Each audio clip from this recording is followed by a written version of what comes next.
muted. Yeah. Are we going to go with the, who's going to mute the? Good. You have to do roll call. Yeah, I'll get, yeah. We're not ready to do that yet. Yeah, no, not yet. Okay, we are live, so we are broadcasting. So. Amen. Let all the fun stop right now. No more having a good time. Hey. Enough already. Good luck trying to stop me from laughing. Yeah. You know what? We need more laughter. I have to be honest with you. It's That's can't get right. enough of it. Yeah, I've been saying that for years. I've been saying that for years. I think we have to laugh more. Just It's medicine. for your benefit, in and around noon, depending on where we are with in the schedule, we are going to take for the benefit of all the people here and everyone else. So we'll measure that based on what issue we're in, and we'll finish that issue and then take a break for half an hour. So it's good for our staff here. I think we're breaking some labor laws if we don't do that, quite frankly. But we are going to do that with your. So just be mindful of that. Other than that, let's have a good meeting. We're getting the hang of this, by the way. This is becoming very efficient. And I'm advised that eScribe has improved their process. So things should work a little smoother and quicker today. Voting wise, Janet's got her finger crossed over there. Everybody's got their fingers crossed. So we should have there's been a bit of a lag between the vote call and the vote itself. So hopefully that'll be a little smooth.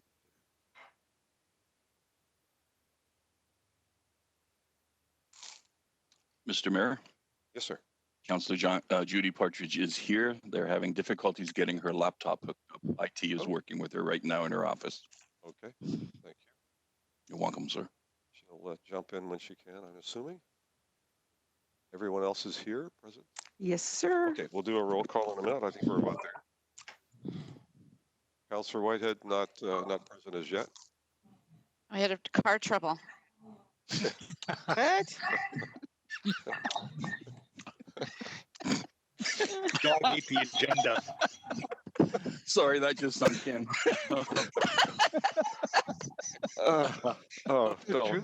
Don't do this now. Don't do this. All right. I'm short one copy, sorry. I think we're ready to go. Are we? Okay. Are we on? All right. Let me start with welcoming everyone for our council meeting on this Wednesday, and thank you all for dialing in and participating. I'm going to do a roll call to make sure that we're all present. So I'm going to start with Councillor Wilson, just to indicate present. Present. Councillor Farr, thank you.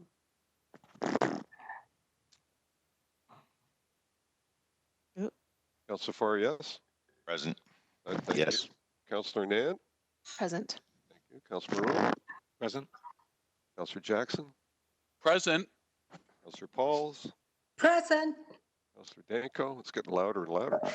Present. Thank you. Councillor Partridge. Not Good yet. morning, I'm Not here. I'm just not on Okay. eScribe yet. Okay, I hear you though. You're present. Councillor Whitehead. Not as yet. Councillor Vanderbeek. I see you. Can't hear you though. But I see you, so we'll mark you present. Councillor Ferguson. Present. Councillor Johnson. Can you hear me now, Mr. Mayor? Yep. Okay, thank you. Okay. Councillor Johnson, present. Thank you. Councillor Pearson Present. and Councillor Clark. I am here, sir. Thank you. How do So I get welcome back all to and good my- morning. The city of Hamilton is situated on the traditional territory of the Erie, Neutral, Huron-Wendat, Haudenosaunee, and Mississauga. This land is covered by the Dish with One Spoon Wampum Belt Covenant, which has an agreement between the Haudenosaunee and Quebec to share and care for the resources around the Great Lakes. And we further acknowledge that this land is covered by the Between the Lakes Purchase 1792 between the Crown and the Mississaugas of the Credit First Nation. And today the city of Hamilton is home to many Indigenous people from across Turtle Island, North America. And we recognize that we must do more to learn about the rich history of this land so that we can better understand our roles as residents, neighbors, partners, and caretakers. Members of the public are advised that our meetings are webcast live by the City of Hamilton, temporarily archived on the city's website. As well, a reminder that all electronic devices, phones and otherwise, are to be on a non-audible function during our council meeting. And we've already done a roll call, so I'm going to go to the agenda. Madam Clerk, are there any changes to the agenda? Good morning. Yes, Mr. Mayor. There are 5 added communication items. Item 5.4A, supplemental information related to CBC radio, that a recommendation be received.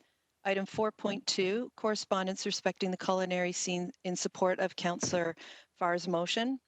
Item 4.13, correspondence from Scott Schneider from Turkstrom Mazza Associates. Recommendation be received and referred to the city solicitor for appropriate action. Item 4.14, correspondence from Lisa McDonald, patient care unit clerk. There is a change in the order of items as well. Item 5.4F has been removed from discussion items and added to staff presentation and is now listed as item 5.3B. So 5.3B is being added. It's a presentation for the Mayor's Task Force on Economic Recovery, item PED 20102. There is an added written delegation, a written delegation respecting leveraging strategic opportunities for Hamilton's economic recovery, with a recommendation it be received and referred to consideration of item 5.3B. There are revised appendices to a discussion item. Item 5.4E, the 2020 Property and Liability Insurance Renewal Report. There's a revised Appendix A and B. There are 3 added notices of motion. One is 7.1, establishing a subcommittee to address impacts of social issues. Item 7.2, implications of COVID-19 on golf course operations. And item 7.3, cannabis retail store application. That is all the changes for today. Okay, thank you. So can I have a motion to approve the agenda as amended? I see Councillor Pearson, thank you. Councillor Ferguson, comments or questions on the agenda? Yep, Councillor Ned. I see your finger up. Yep. Okay, Hang on a second. Yep, there we go. thank you, Mr. Mayor. Just noticing on the agenda on eScribe on the notices of motion that the clerk just read out, 7.3 cannabis retail store application doesn't have an attachment. Okay, It doesn't at this time. Councillor Ferguson is sending that to me and we'll circulate it as soon as we get it. Cheers. Thank you so much. okay, thank you. So on the agenda as Councillor Marula? Yes. sorry, okay. Got some waving going on here, so Yeah, who are we capturing just- here? Councillor I Marula, tried- go ahead. Yeah, I just tried to indicate I wanted to speak, but it wouldn't allow me. So Sorry. just as an FYI. Also, just with respect to the notice of motions, the notice of motion specifically is related to social impacts directly related to COVID-19. As you can recall, at the last council meeting, I served notice that we would establish a task force. But rather than a task force, I'm looking at a subcommittee model to address those social needs. So it's specifically related to COVID-19, and I just needed to correct that. Okay. Okay. On the agenda. Yes, on the agenda, that's correct. Thank you. Councillor Partridge, I saw you waving a minute ago. Yes, Mr. Mayor, I'm still having trouble getting into eScribe, so I'm going to need to wave at you for voting until we Okay, can for get the moment, that. yes, somebody will be able to hook you up, I'm sure, but we'll figure it out. But Yep. okay, thanks for that, and we'll come to you and see your wave, I'm sure. So on the agenda then, thank you. All in favor?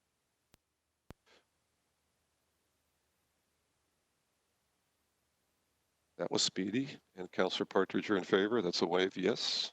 Yeah. Thank you.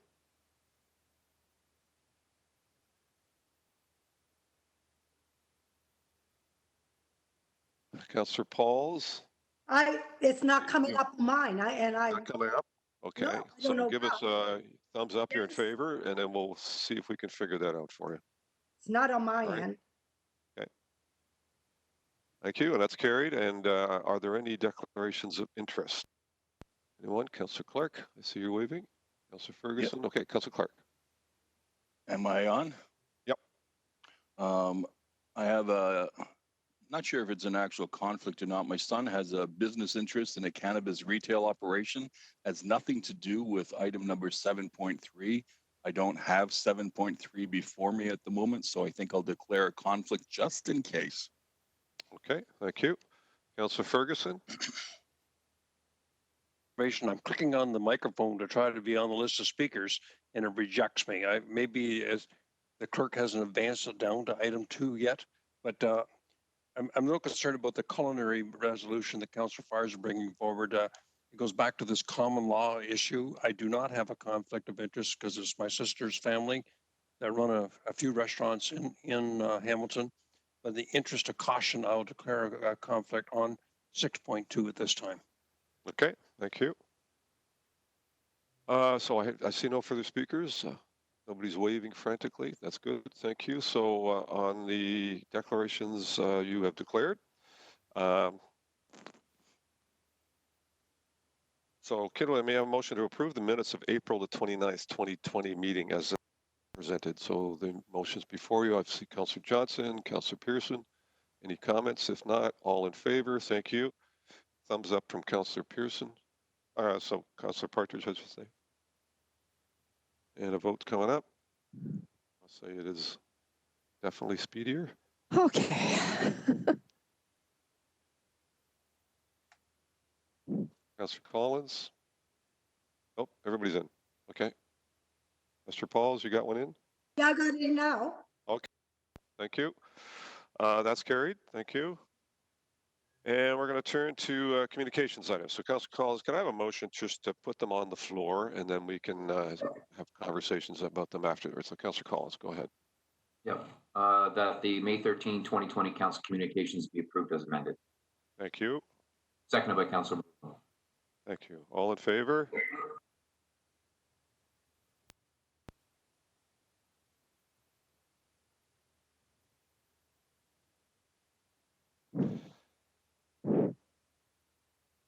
And then we have the communications items. So a number of items there, 4.1 through 2, 4.14. Any comments on any of those? Do we have a speakers list kind of identified not working or no? Okay, we're going to go with waves at this point. So on communications, first one I saw was Councillor Farr, then I see Partridge and Jackson. Okay, Councillor Farr. Mr. Mayor, good morning. Good morning. Item 4.4 is correspondence from the very Reverend Ian Sloan, who's the minister at New Vision across the road from City Hall at 24 Main Street. Through you to clerks, I see that its recommendation is to be received and referred to the GM of Planning and Economic Development. We are dealing with this issue today in item 5.3, and I'm wondering why we would refer to the GM. Why not just refer to the item later on in the agenda? Okay, Madam Clerk.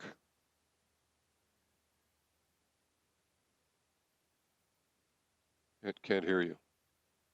Sorry. Yep.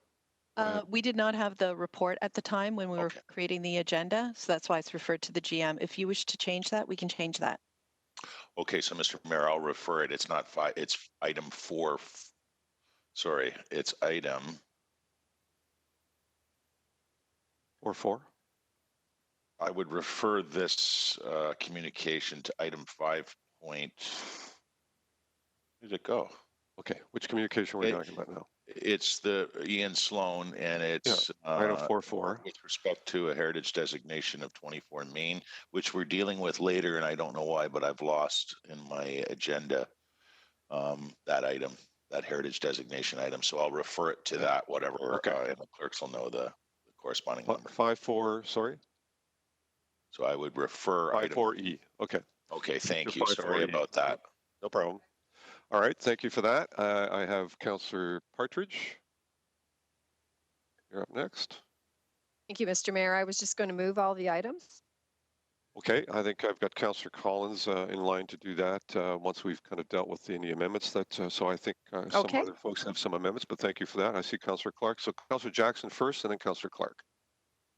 Thanks, Mr. Mayor. Am I on? Yep. Okay, thanks, Mr. Mayor. Mr. Mayor, 4.9 and 4.11. 4.9 first, correspondence from the town of Lincoln requesting support for the resolution, requesting emergency funding for municipalities from the government of Canada.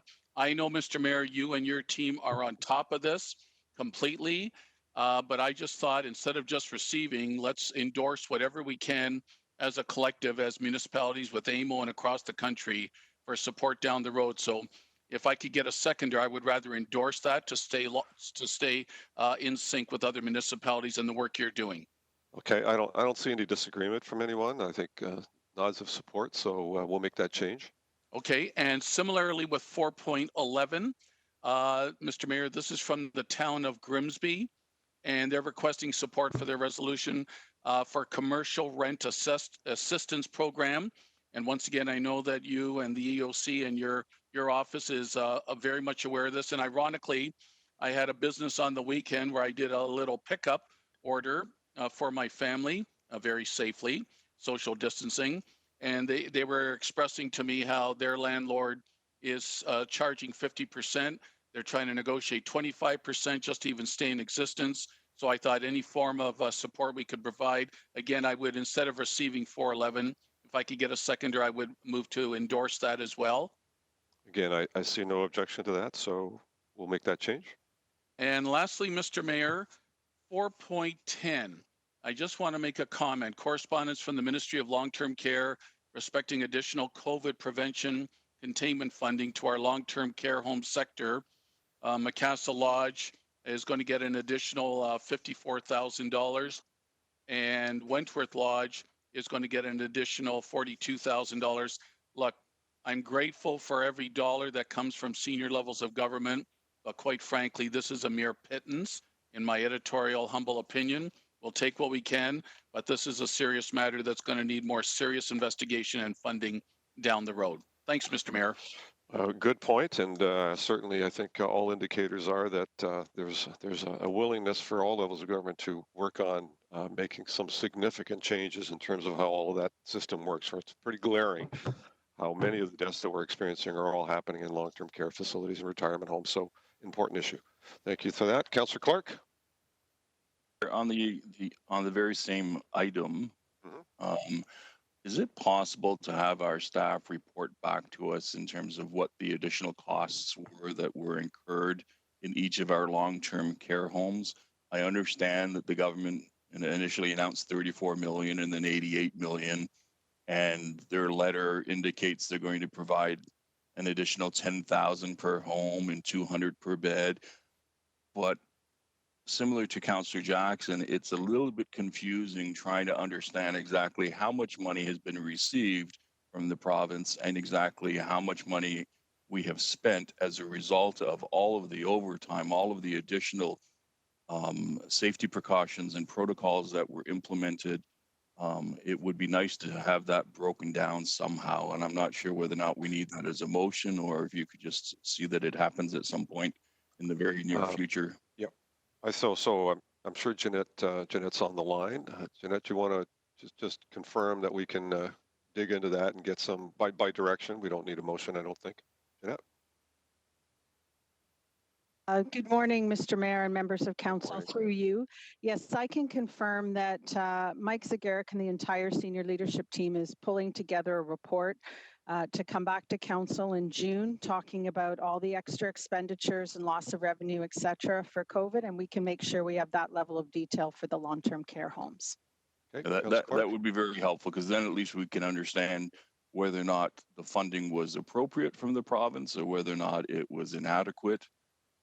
At the moment, it looks, and I'm trying to be diplomatic, it looks a little bit sparse, but I don't understand all of the breakdowns and what has been received and what has been spent. So I'd appreciate that. Okay, thank you. Any other communications items? Councillor Ferguson? You're on mute still, unfortunately. Okay, there you are. Yeah, I clicked the microphone button as it turned red, so I guess it's not coming up in your screen. Just for some feedback to you. 4.2 is a letter from the Township of Armour supporting the investment in rural internet. I can tell you this is the #1 issue for the Rural Ontario Municipalities Association, and I know our own council has passed resolutions to encourage high-speed, reliable internet in rural areas. I can tell you today is a perfect example of why we need it. I can't work from home. My bandwidth is too narrow. It won't run WebEx. I live in rural Lancaster and connect through a microwave dish, which is always available to me. So this is something I fully support. I think it's time we saw some action in this area. I know Bell is making some progress in Hamilton with the fiber connections throughout the city and also with wireless for the rural areas. And so just a question, if I can, to the clerk.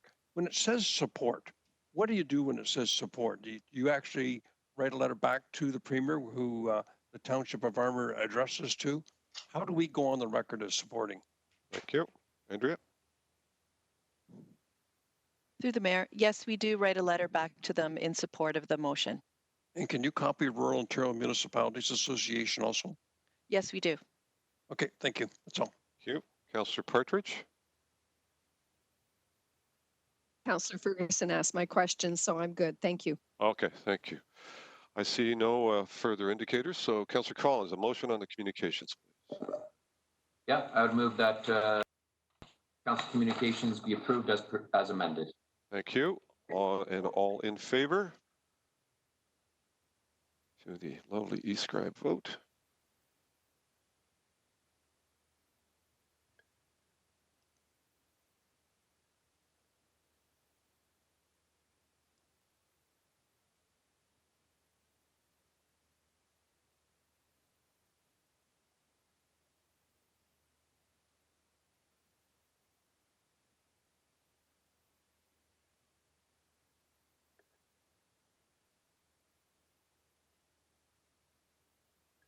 Okay, thank you for that. And item, no consent items on this agenda. So item 5.2 is the public hearing written delegations. Can I have a motion to refer this item to item 5.3b when we end up discussing?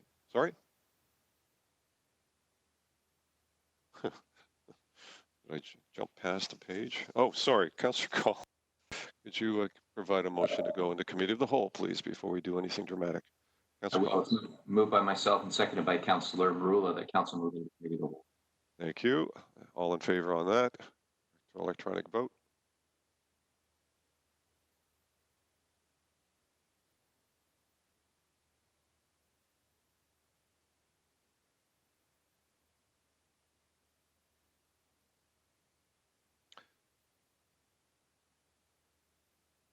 And now I'm going to assume that that's carried, and it has. Back to item 5.2a, which is a written delegation regarding opportunities for Hamilton's economic recovery. Can we refer that to item 5.2a to item 5.3b when we deal with that? A motion to do that? Moved by Narinder, seconded by Councillor Partridge. All in favor?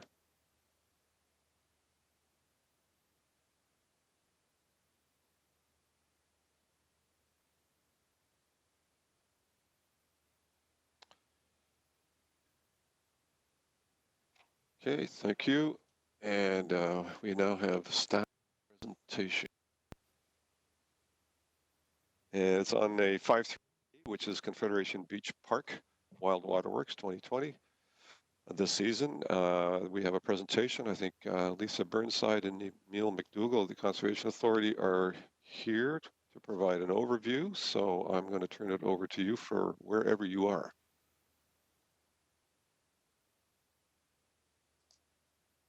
There you are. Good morning. Welcome. Good morning. Thank you, Mr. Mayor and councillors, for the opportunity to be here this morning to present to you via WebEx. Having a few problems with the microphone. I hope you can hear me okay. Loud and clear. Excellent. So I'm Lisa Burnside. I'm the CAO from the Hamilton Conservation Authority. I'm here this morning with Neil McDougall, our Secretary Treasurer. He's just 2 meters to my right here, in case you have some financial questions you'd like to pose to him. And as noted, I'm here for a presentation this morning. I'll call that up momentarily. This presentation will summarize the points in the letter that the Hamilton Conservation Authority sent into the city and the city staff report in regards to the recommendation before you for Wild Waterworks, a difficult recommendation not to operate that facility this season. Just give me a moment to call up the presentation.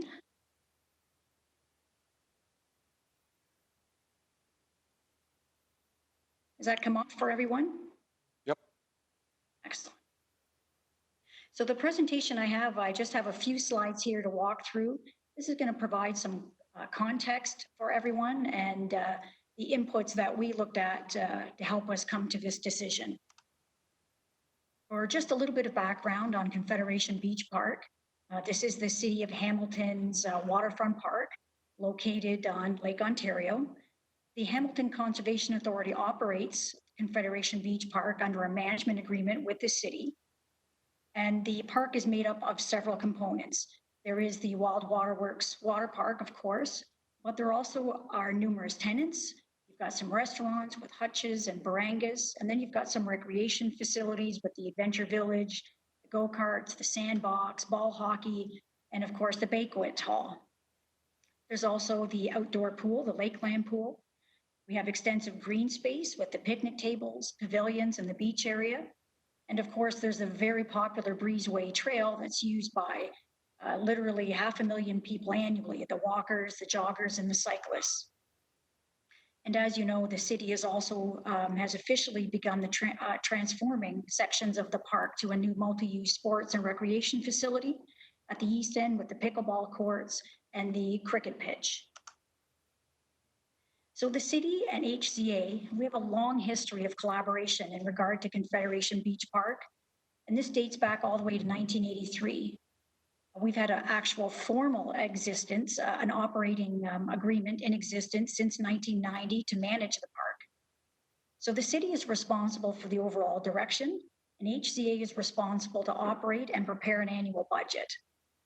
So this agreement does require HCA to advise the city as soon as it becomes aware that the park faces a risk of running an operating deficit, and jointly identify the reason and implement measures to mitigate that deficit. And this year, the COVID-19 pandemic has been identified as a major impact of the operations at Wild Waterworks, and the recommendation is not to operate for the 2020 season. Just a bit in regards to the operations. In a normal year, Wild Waterworks operates from mid-June until Labor Day. And it does require over 100,000 visitors during that time to generate enough revenue to cover its costs. Now, in terms of getting it up and running every year, we require 6 weeks of preparation to be able to open the facility to the public. We have approximately 125 staff to hire and train. We have to inspect and maintain all the attractions. We have to schedule and pass all required inspections from the Technical Standards and Safety Association and public health prior to opening. So given the current restrictions in place due to the pandemic, and assuming that restrictions will ease to permit the facility to open at some point, the operating season has already been reduced as it will not be ready for mid-June, and our new operating target would be July 1. And each week beyond July 1 that we can't get the facility open and operating would result in a loss of $250,000. We've created a maximum risk scenario that we shared with the city when we came up with this recommendation, but really this is a realistic scenario that we could find ourselves in. We already know that we've got a reduced operating season that won't begin any earlier than July 1st. And very real, we could have the possibility of being faced with a 250-person maximum gathering size. And when you couple that with additional costs for cleaning, we're projecting a loss in the magnitude of over $2 million. Now, closure also has costs, but that would reduce the cost and the loss to $425,000. I think it's important to point out that closure costs impact both of our organizations, as HCA would also lose revenue for its operating budget from the management fee. If you recall, HCA receives a management fee of 15% of expenses, so closure would result in a decrease in operating costs, an anticipated loss for us of approximately $300,000, and we would be covering that through our own operating reserves. And I do also want to say that the closure of Wild Waterworks doesn't impact the remaining aspects of Confederation Beach Park, including the opening of the Lakeland pool and the other areas. They could open and operate subject to any provincial and public health guidelines that would be in place. So pandemic operating risks.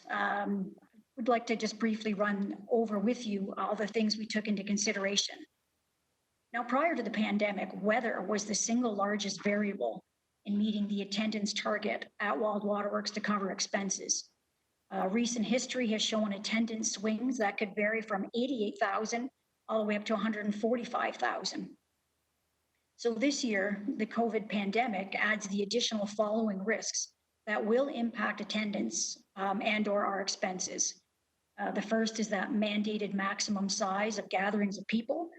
Currently, that still stands at 5 people. Physical distancing requirements.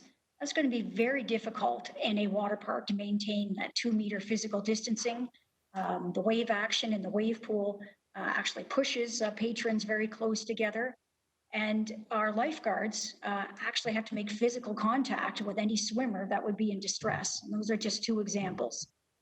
I think we also have to weigh in on the public support and confidence in returning to a water park if they're going to feel safe coming to a water park. There could be impacts from discretionary income to spend on recreation, and people will be looking where to spend the dollars they have carefully. We have to take into account costs of new sanitation requirements for all the tubes. We have tubes for the water slides, tubes for the water parks, our washrooms, the life jackets, and all the high-touch surfaces to keep them clean and disinfected. We're going to have to take into account costs of personal protective equipment and plexiglass barriers for staff, and also staff absences related to potential COVID-19 symptoms. You could run into sick time and overtime costs. And so, as I summarize this slide, each 10,000 drop in visitation for attendance due to weather or pandemic concerns does result in a loss of $250,000. So while this doesn't look like good news, there is an opportunity for 2020. Closure of the facility for 2020 would provide an opportunity to address all the required public health department upgrades.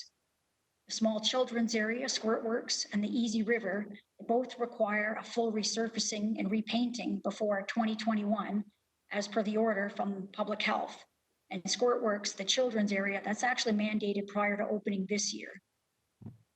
The river repair project would be done more economically if it could be completed in the summer period when the weather is more conducive for this work, rather than breaking it up between this fall and next spring. And additional maintenance and capital projects could also be undertaken, such as painting, upgrading our point of sale system, and upgrading some our freezers, and other general maintenance for an enhanced 2021 operating season. So as I wrap up my remarks, I would like to say that staff at the Hamilton Conservation Authority are very proud to operate this facility on behalf of the City of Hamilton and under your overall direction. This was a difficult recommendation to make, and I believe it's the first time in our operating history of making such a recommendation before you today. Assuming the water park would be permitted to open as the province looks to phase in its gradual reopening, we've determined that the cost of suspending the facility for the season during this pandemic would be less than if it were opened. This will provide the opportunity to undertake the required repairs by the Hamilton Public Health Services while it is closed. There would be no layoffs required for the full-time and contract staff currently on site. It would impact casual staff, but they already have been contacted to advise that this decision is before City Council. And if this is at your decision that not to operate, they will be contacted to advise there are no employment opportunities for the season, except potentially for some security services as needed. With that, I wrap up my remarks, and I'd be pleased to take any questions that any members of council may have.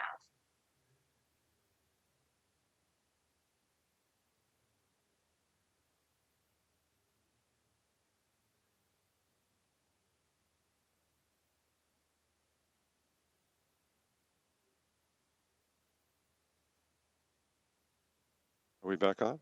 Sorry. All right. Lisa, thank you for that presentation. And this was a recommendation from the authority board as well? Through you to Mr. Mayor, yes, this was made through the Hamilton Conservation Authority. The pandemic policy we have in place does delegate authority to the chairman and myself in regards to making decisions related to closure. And this was shared with the park management review team with the City of Hamilton, and we unanimously agreed to this recommendation before you. Okay, thank you very much. So I'm going to go to the chair of the board first, and then Councillor Collins, and then Councillor Pearson. So Councillor Ferguson, you're up.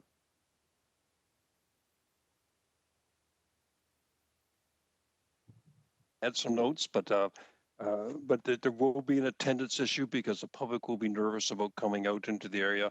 The whole sanitizing issue, the social distancing with the waves knocking people around. Cheaper to leave it closed and to open it up. And we do have this maintenance opportunity because of the public health order. We have to, at the very minimum, do some painting on the whole facility, and we can do that in one summer rather than 2 falls. So it was planned to do half this fall and half next fall. We can do it all this summer.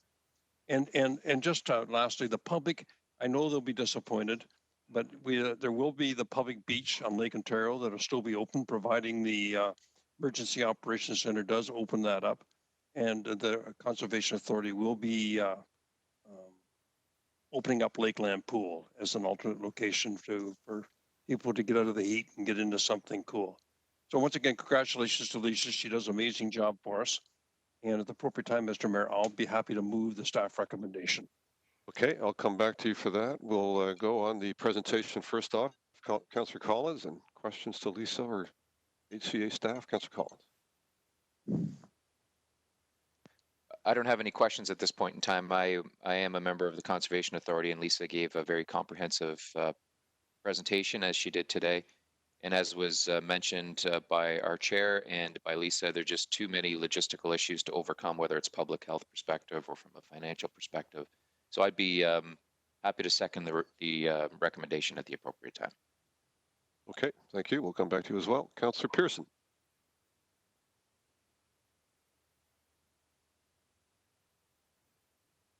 I can't see you. Sorry. Can we possibly take the slide down so that we can have eyes on the entire screen? So in case someone's waving frantically, we can see them. There you go. Okay, Councillor Pearson. Yeah, thank you. Thank you, Gain. And Lisa, I just wanted to thank you as well. I don't have questions, and I appreciate in the report, your presentation, the opportunity to do the repairs and the upgrades that Health Department are requiring, plus some efficiencies that you can look at through the Conservation Authority for this facility, and being able to do that, because I think that's a bonus in not just having it sit there and then have to deal with the repairs next year, so we can be in good standing going forward into the 2021 season. So I really appreciate it. Okay, kind of lost you at the end there, but thank you. So any other speakers on that? Councillor Pauls, I see you waving. Councillor Johnson waving. Okay, Councillor Pauls. First of all, I want to say this is the second time I listened to the presentation, and it's clear that this is the right decision. But I want to ask Lisa, you said something about you would lose about $300,000. Is this including all the rentals that you do throughout the seasons for the park? Through you to Councillor Pauls, the 300,000 is based on the management fees that we would collect through the agreement. So we're only impacted by the closure of Wild Waterworks. In terms of the tenants, if there's any issues there, if they're looking for rent relief or deferrals there, that would come back to the reserve the city of Hamilton has for Confederation Beach Park. Thank you, Lisa. And I want to say, is that right? I just want to say thank you because your presentation even got better. And I want to thank you for making that decision, even though you will lose $300,000. So thank you. Okay, thank you. Councillor Johnson. Yep, thank you very much. And thank you so much, Lisa, and to the Hamilton Conservation Authority. I know how difficult this decision it was at the end of the day. And I also want to apologize. One of the social media tweets that I put out earlier in the day a couple of weeks ago was to make it very clear that it was in fact the City of Hamilton's decision at the end of at the end of this process, whether or not we close and whether or not Wild Waterworks stays open. So we're doing that right now. I'm in full support of that. I think it's the most responsible thing to do. I think that conversely, there's also lots of events in the city that are waiting on bated breath for the city to make that decision, whether or not things like the Peach Festival or the fall fairs. We do know that the CNE has now is closing its doors for this year. So I think we need to make those hard decisions now and make them as soon as possible. This being one of them, just so that people are well prepared for the rest of the summer. There have been some pushback. People are disappointed about the Wild Waterworks, but overall, people are completely understand the whole decision. So I'm in full support of this. Great. Thank you very much, Councillor Clark. Thank you, Mr. Mayor. I sincerely appreciate the presentation by HCA staff and the city. From my perspective, it was the health and safety that was predominantly the major issue that we had to make a decision with regards to Wild Waterworks. And that continues to be the gnawing decision for me on all issues that are coming, the opening of other outdoor pools, things along that line. So until the province indicates that there has been a change in the status on COVID-19, I think it's fair to say that we will be hard pressed to open any of those facilities if you have to stay 2 meters apart from your neighbor. And so I think we need to be honest with residents and upfront with residents. It's going to be very challenging to open up these outdoor recreational facilities with that protocol still in play. So beyond that, I fully support what the decision is being made here today, and I'm happy to vote in favor. Thank you, sir. Okay, thank you. And clearly, this is not going to be the last of some difficult decisions that we're going to have to make. I think that's your point, and I think point well taken. Nobody would want this to happen. We want everybody to be able to enjoy their city as fulsomely as they have been able to do in the past. But given the restrictions that are out there relative to physical distancing, which I sense is not going away anytime soon, it makes it virtually impossible to organize and effectively put together this kind of congregate setting, especially at a wave pool. I mean, how do you not bump into one another and interact in a way that could potentially spread a virus? So I think you're 100% right. I think it's the right call, and I support it as well. So I'm going to go to a motion on the presentation. So moved by Councillor Paul, seconded by Councillor Clark on the.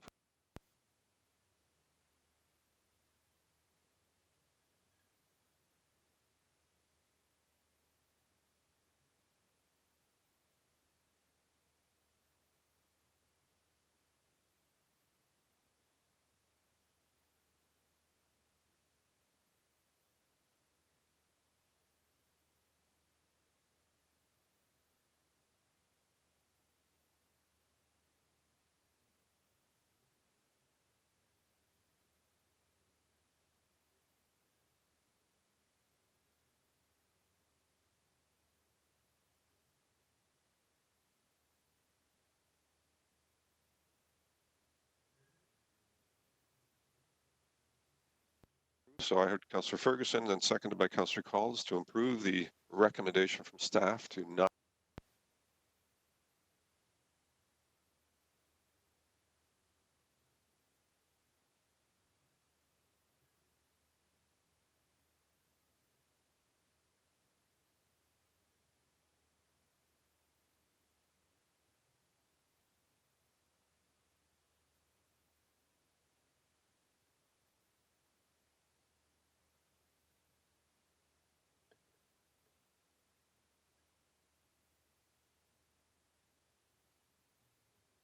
That's carried unanimously. Thank you. And we're going to turn to 5.3b, the Mayor's Task Force on Economic Recovery. There is a report. I'm going to ask Norm Sleehan to do a presentation. I think he has some survey information, and then we'll get to the item itself. So Norm, you are, assuming you're there.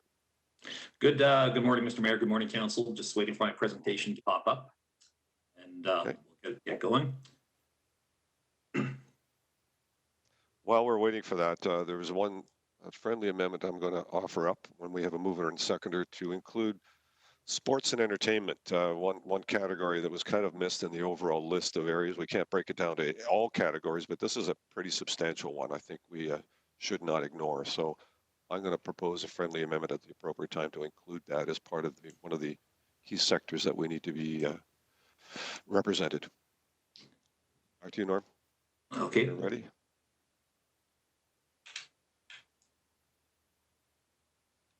Can everyone see the presentation? Yep, we're good. Good morning, Mr. Mayor and members of council. When I took on the position as Director of Economic Development about 2.5 months ago, I never imagined that my first formal presentation to council would be on the business impacts of a worldwide pandemic on the city of Hamilton. As per council's direction, on April the 29th, Director of Tourism and Culture, Carrie Brooks-Joyner, and myself have brought forward a terms of reference for a mayor's task force on economic recovery for your consideration. Before you discuss this report, we want to provide you with a brief presentation on the impacts that COVID-19 has had on our business community, as this information has been very useful in helping to frame the terms of reference for the task force.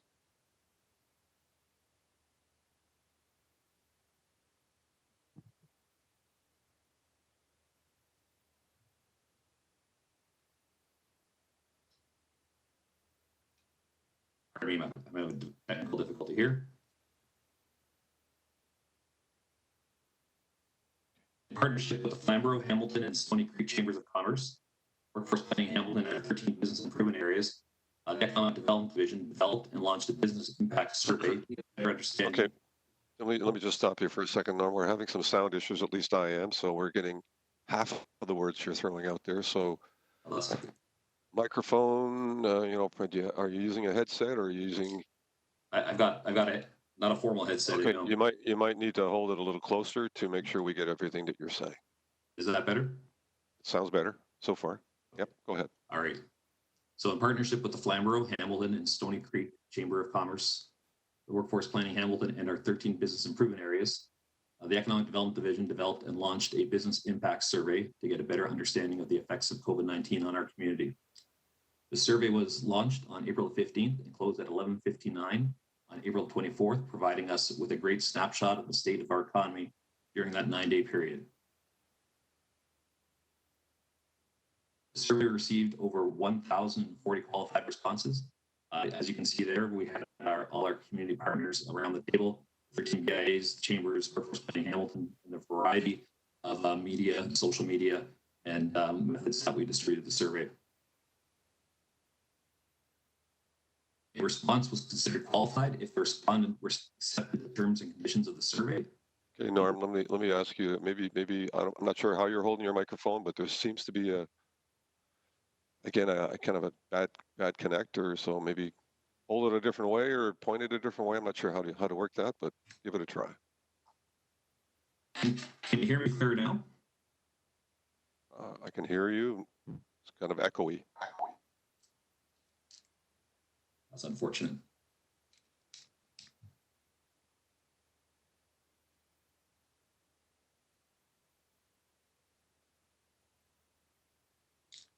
All right. Is that any better? Sounds better so far. Yep. All right. Let me know if it fades away. My apologies. Okay. No worries.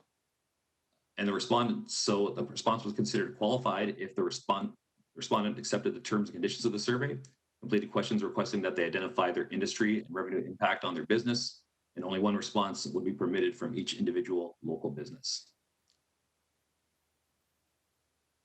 The survey contains 17 major questions. You have a copy of the survey in your agenda package. But for those that are watching, the questions were a matrix rating scale, checkbox, or other style question, which asks multiple questions within the major question, with a select number of questions mandating a response to move to the next section of the business impact survey.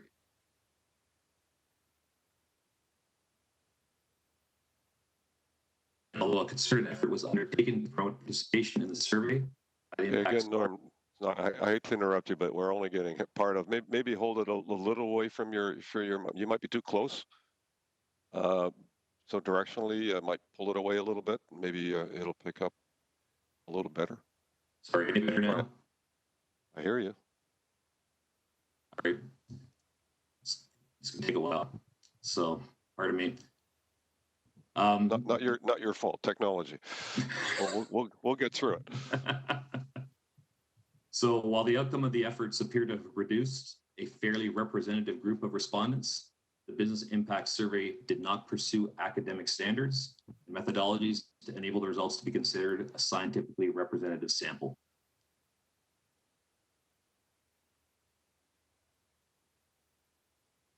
The key findings of the study: businesses across all sectors, across every business size category have been significantly impacted by the COVID-19 pandemic. The aggregated employment impact from all respondents who participated in the survey, which represent approximately 35,000 employees, indicates an employment decrease of almost 13,000 jobs. And over 90% of the respondents reported a decrease in revenue because of COVID-19, with over 50% of the respondents indicating that the increase in revenue was greater than 50% when compared to the month prior. Lastly, approximately 65% of the respondents indicated they have reduced their employment levels, with over 20% reporting that they had 0 employees at the time they responded. Overall, there were 1,440 qualified respondents. 71% of folks that started the survey completed the survey. We tried to make it very easy to fill out, and the average time to complete was 6 minutes and 14 seconds.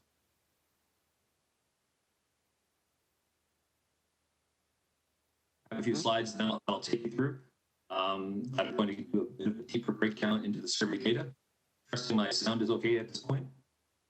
It's still kind of, spotty, Norm. I'm not sure why, but for a little while there, it was great, but then it kind of went back into that same stuttered mode. So okay. keep trying. I think we'll let you know. Just let me know when it's good. This first chart shows the distribution of the respondents by business size. It's very interesting to see that the survey respondents, which are the black bars on the chart, were very close to mirroring the composition of actual business sizes in the city of Hamilton. This would indicate that the survey has achieved a fairly representative sample from the larger business community.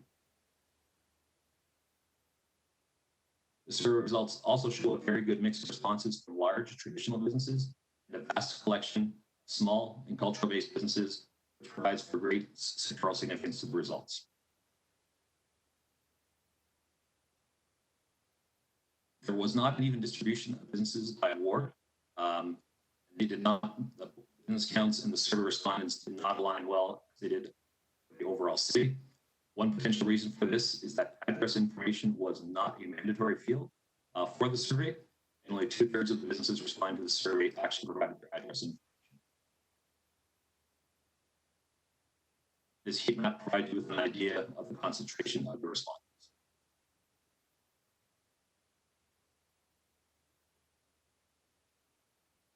On the topic of essential services, over half of the respondents self-reported that they were considered an essential service as of April 10th, based on the guidelines published by the province of Ontario. Keep in mind, these were earlier days of the pandemic shutdown orders, so the non-essential service numbers would look very different if the survey was taken today. And as stated as one of our major findings, over 90% of respondents reported a decrease in revenue, and over 50% of the respondents reported revenue decreases of over 50%. That is that large red bar going down across the bottom of the page. Businesses that answered this question also highlighted that they were facing material risks with cash flow, quality of their accounts, receivables, and status of upcoming purchase agreements.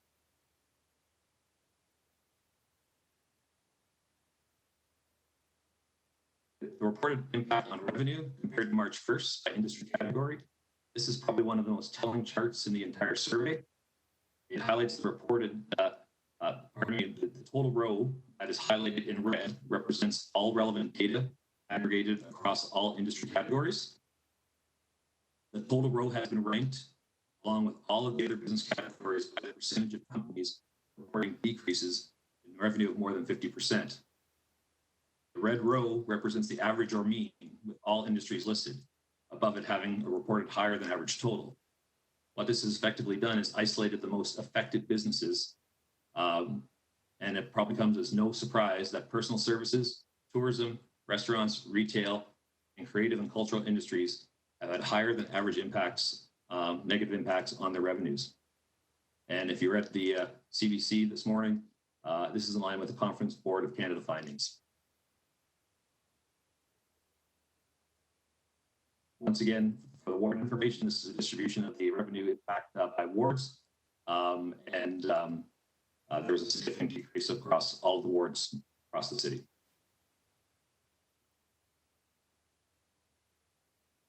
From an employment perspective, by comparison, 64% of the respondents reported a decrease in employment compared to the previous month.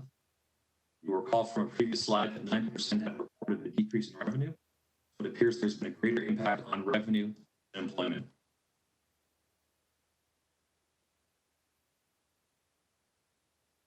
Once again, looking at the reported impact on industry sectors, for employment, total row that is highlighted in red represents all aggregated industry categories.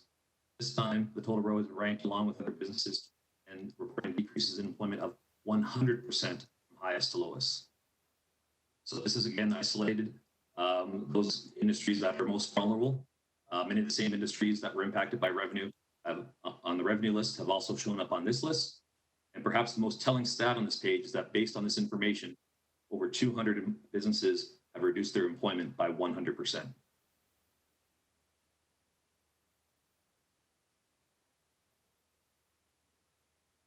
And this is a bit of a award distribution showing that there's a significant increase in all employment across all wards across the city.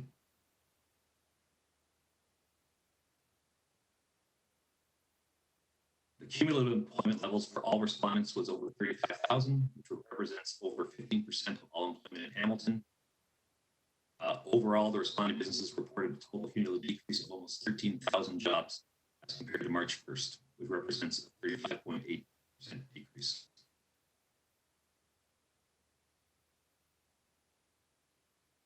From an essential service piece again, approximately 75% of the employees represented by the survey results were associated with the designated essential service businesses.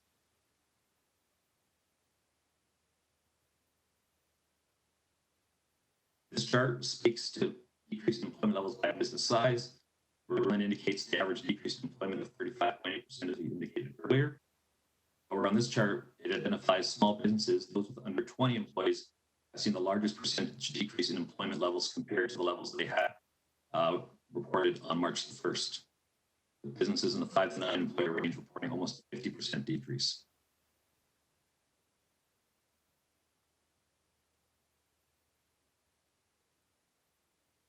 And businesses that were reported being covered under essential services experienced a significantly reduced impact on their employment levels as compared to similar sized businesses identifying not being covered under the essential service designation.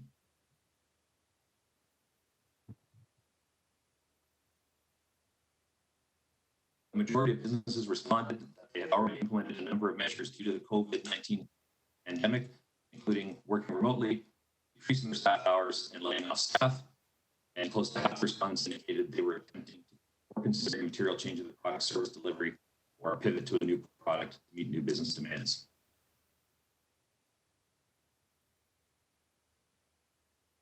We also asked the question where businesses were getting their information about news about the pandemic.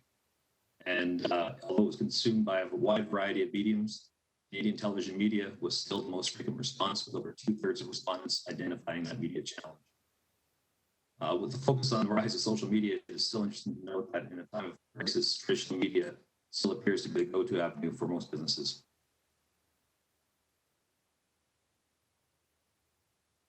We also asked the respondents the question, were they aware of the property tax assistance program? And although the program was in place for only a week, it was still surprising to see that many respondents remained unaware of the program. That being said, economic development staff did contact each and every one of the respondents and provided them with information on the program.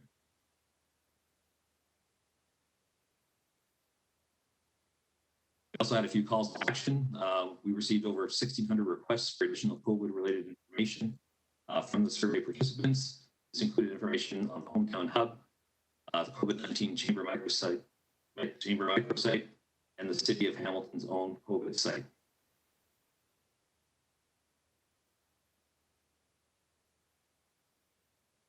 And lastly, the survey also asked the question if companies had any resources or supplies they could provide to help mitigate COVID. In true Hamilton fashion, over 100 offers of assistance came in from respondents across a wide variety of goods and services. Our largest cumulative area of support came from respondents offering to pivot their product offering or produce PPE for the pandemic response efforts. Every one of these offers was submitted by economic development staff, and many of these have already been referred to the EOC for their consideration and potential deployment within the community.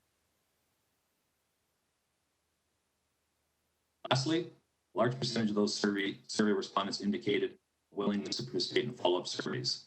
And this is very good to know, as we don't anticipate this will be the last opportunity to survey our business community.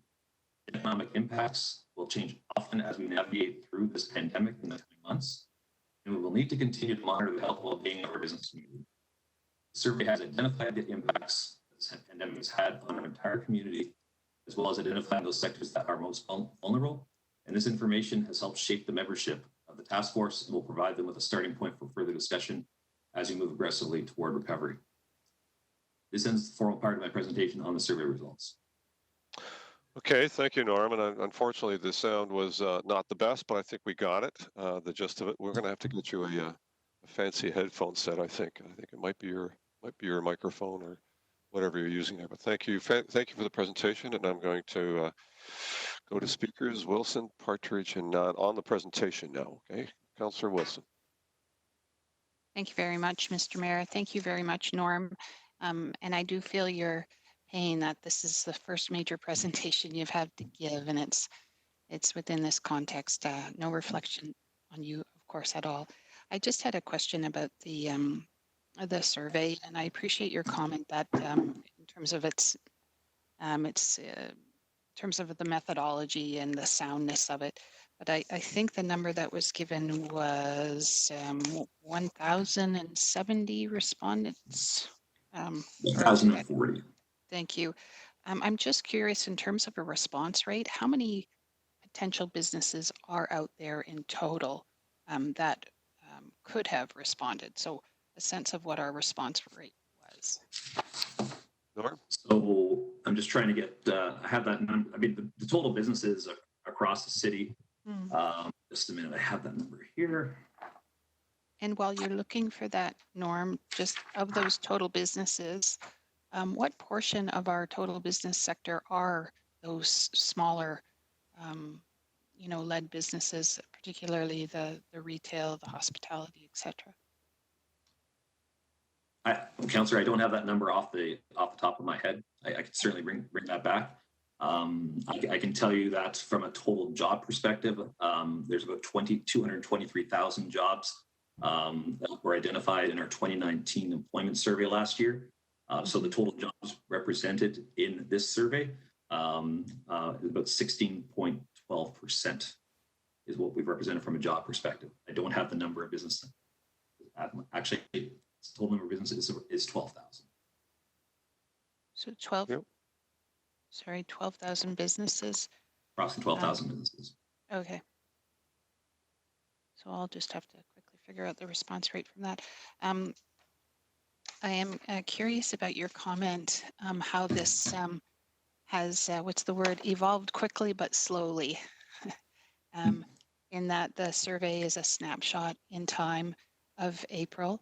And I think you referenced that there may be value moving forward on a recurring survey. Perhaps the task force would give consideration to doing that in an effort to see how businesses are changing given their business plans that they're having to put in place to survive, to respond, to get used to the new normal. Would you anticipate something like that? So that's my first question on the potential of a recurring survey and whether we would have the resources to do that. And secondly, from your experience of the first survey, there is sometimes a concern raised that those who we have missed or who didn't participate, trying to understand perhaps the reasons why.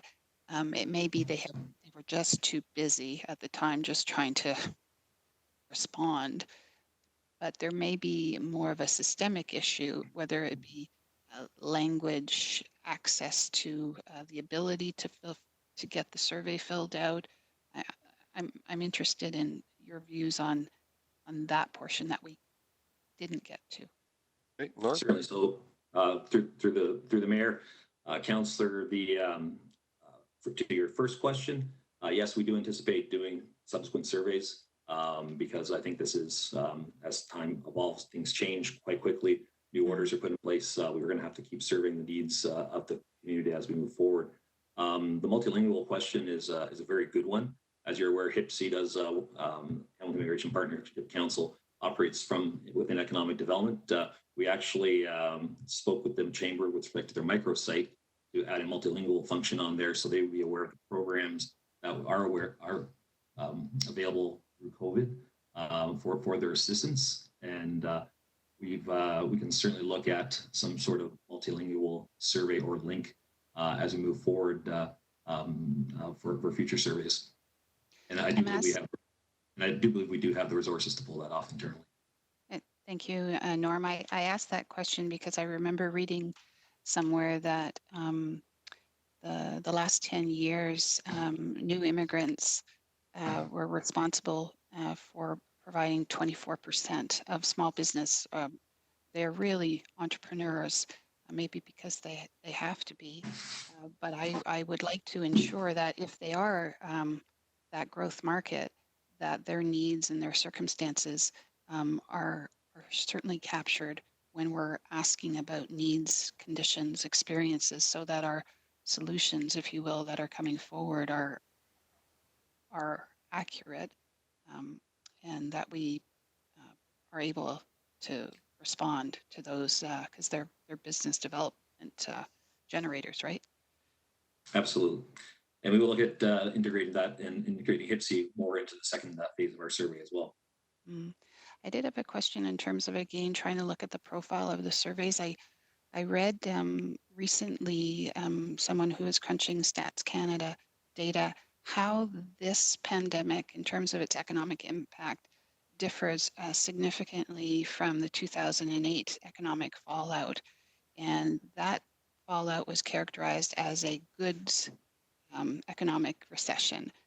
And this one is characterized, and I think it came through in your data, as a service economic impact.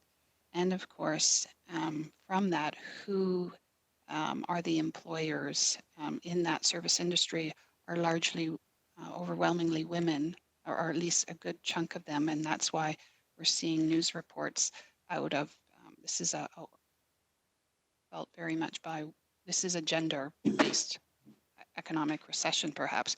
Could you speak to that? And did any of that come through in your survey, or do you will you be surveying for that in the future, or how will that work itself out in terms of us getting a view into that? Norm? In terms of the survey, it really just addressed the business impacts. We can appreciate, given the time, the circumstance, and how quick we had to turn this around, that we could only address so many issues. Sure. In terms of we don't generally delve into gender in the surveys that we've done in the past, but it's certainly something we can discuss and how they fit in across the other sectors, because gender falls in across all the sectors as well. So it's difficult to just pinpoint one over the other. Thank you. Thank you, Norm. I guess I would suggest that while it does fall across all sectors for sure, it particularly is falling within those sectors who are really feeling the impact of that. So not only are they feeling the impact of that now, there's lots of materials suggesting that there are structural issues. I mentioned this before, the inability to access capital as quickly as maybe their peers. And I would hope that in the work of the task force, we do provide that reveal, because if our solutions are to be supportive and working of the bulk of who is being impacted, then we need to reveal those impediments. So those are my questions. Thank you, Norm, on the survey. I do have some questions on the report itself, and I'll put myself in line for that. Okay, thank you. Councilor Partridge. Yes, thank you, Mr. Mayor. And just very quickly, because most of my questions are regarding the report or the task force report itself. Norm, first of all, thanks very much for all the work that you and your staff did on the survey. I was happy to be able to help promoting that out to many businesses through the Flamborough Chamber. One of the things that I'm hearing, and my question to you is, beyond this survey, in conversations you've had with some businesses, what I'm hearing, and I just heard it on the weekend, was the difficulty employers are having getting their employees to come back to work because they are getting the government subsidy. They're, which is a good thing, by the way. But the employers are hearing for the employees that, no, I'm not ready to come back yet. And that's creating quite a difficulty as more and more businesses are opening up. And certainly I'll reference the Dutch Mill on Mill Grove Side Road. They've, started to open up. They've got the greenhouses open. Not the restaurant part of it, of course, but a very, very difficult time. And they pay high wages up there too. So have you been hearing that or similar type issues from some of the respondents? Norm? What I have heard is from those positions that aren't paying as well, that there's not much of a motivation to go back, as the CRB could potentially cover a month of minimum wage at about 40 hours a week. That's really, it's been from, I haven't heard it from employers that are actually paying a higher wage than minimum or living wage. Thank you for that. The other thing that I wanted to touch on as well are the number of businesses that potentially will close. Certainly the difference between last week and this week, even within Waterdown, very sadly, I'm noticing now that there are a couple of empty shops. Paper's gone up in the windows, businesses have closed, and I'm just wondering what your thoughts are on doing another survey at some point in time down the road, because we really need to be able to do these surveys that reflect what is happening now, but also sometimes what to get that data you need to give some time. So I'm just wondering what your thoughts are on that. Councillor, absolutely, we will be looking at doing at least 2 or 3 additional surveys, probably at the direction of the task force as we move forward. Okay, thank you very much. I appreciate all your work on this, and congratulations for your first big presentation, technology aside. Thank you. Working much better now, Norm. I'm not sure what you're doing differently, but it's working well. Yeah. Councillor Nutt. Jeez. Holding your mouth Thank you. right, apparently. Thank you, Mr. Mayor. Can you hear me? Yep. Okay. I actually didn't have very many questions on the survey. I had majority of my comments and questions for the report and the appendices outside the survey, other than to say thank you for the survey summary. I think it's been mentioned by both of the councillors previously speaking about the importance of integrating a surveying tool throughout the work of the task force to allow us to drill a little bit deeper and get a better sense of the impacts, not only for business operations, but from a workforce analysis perspective as well.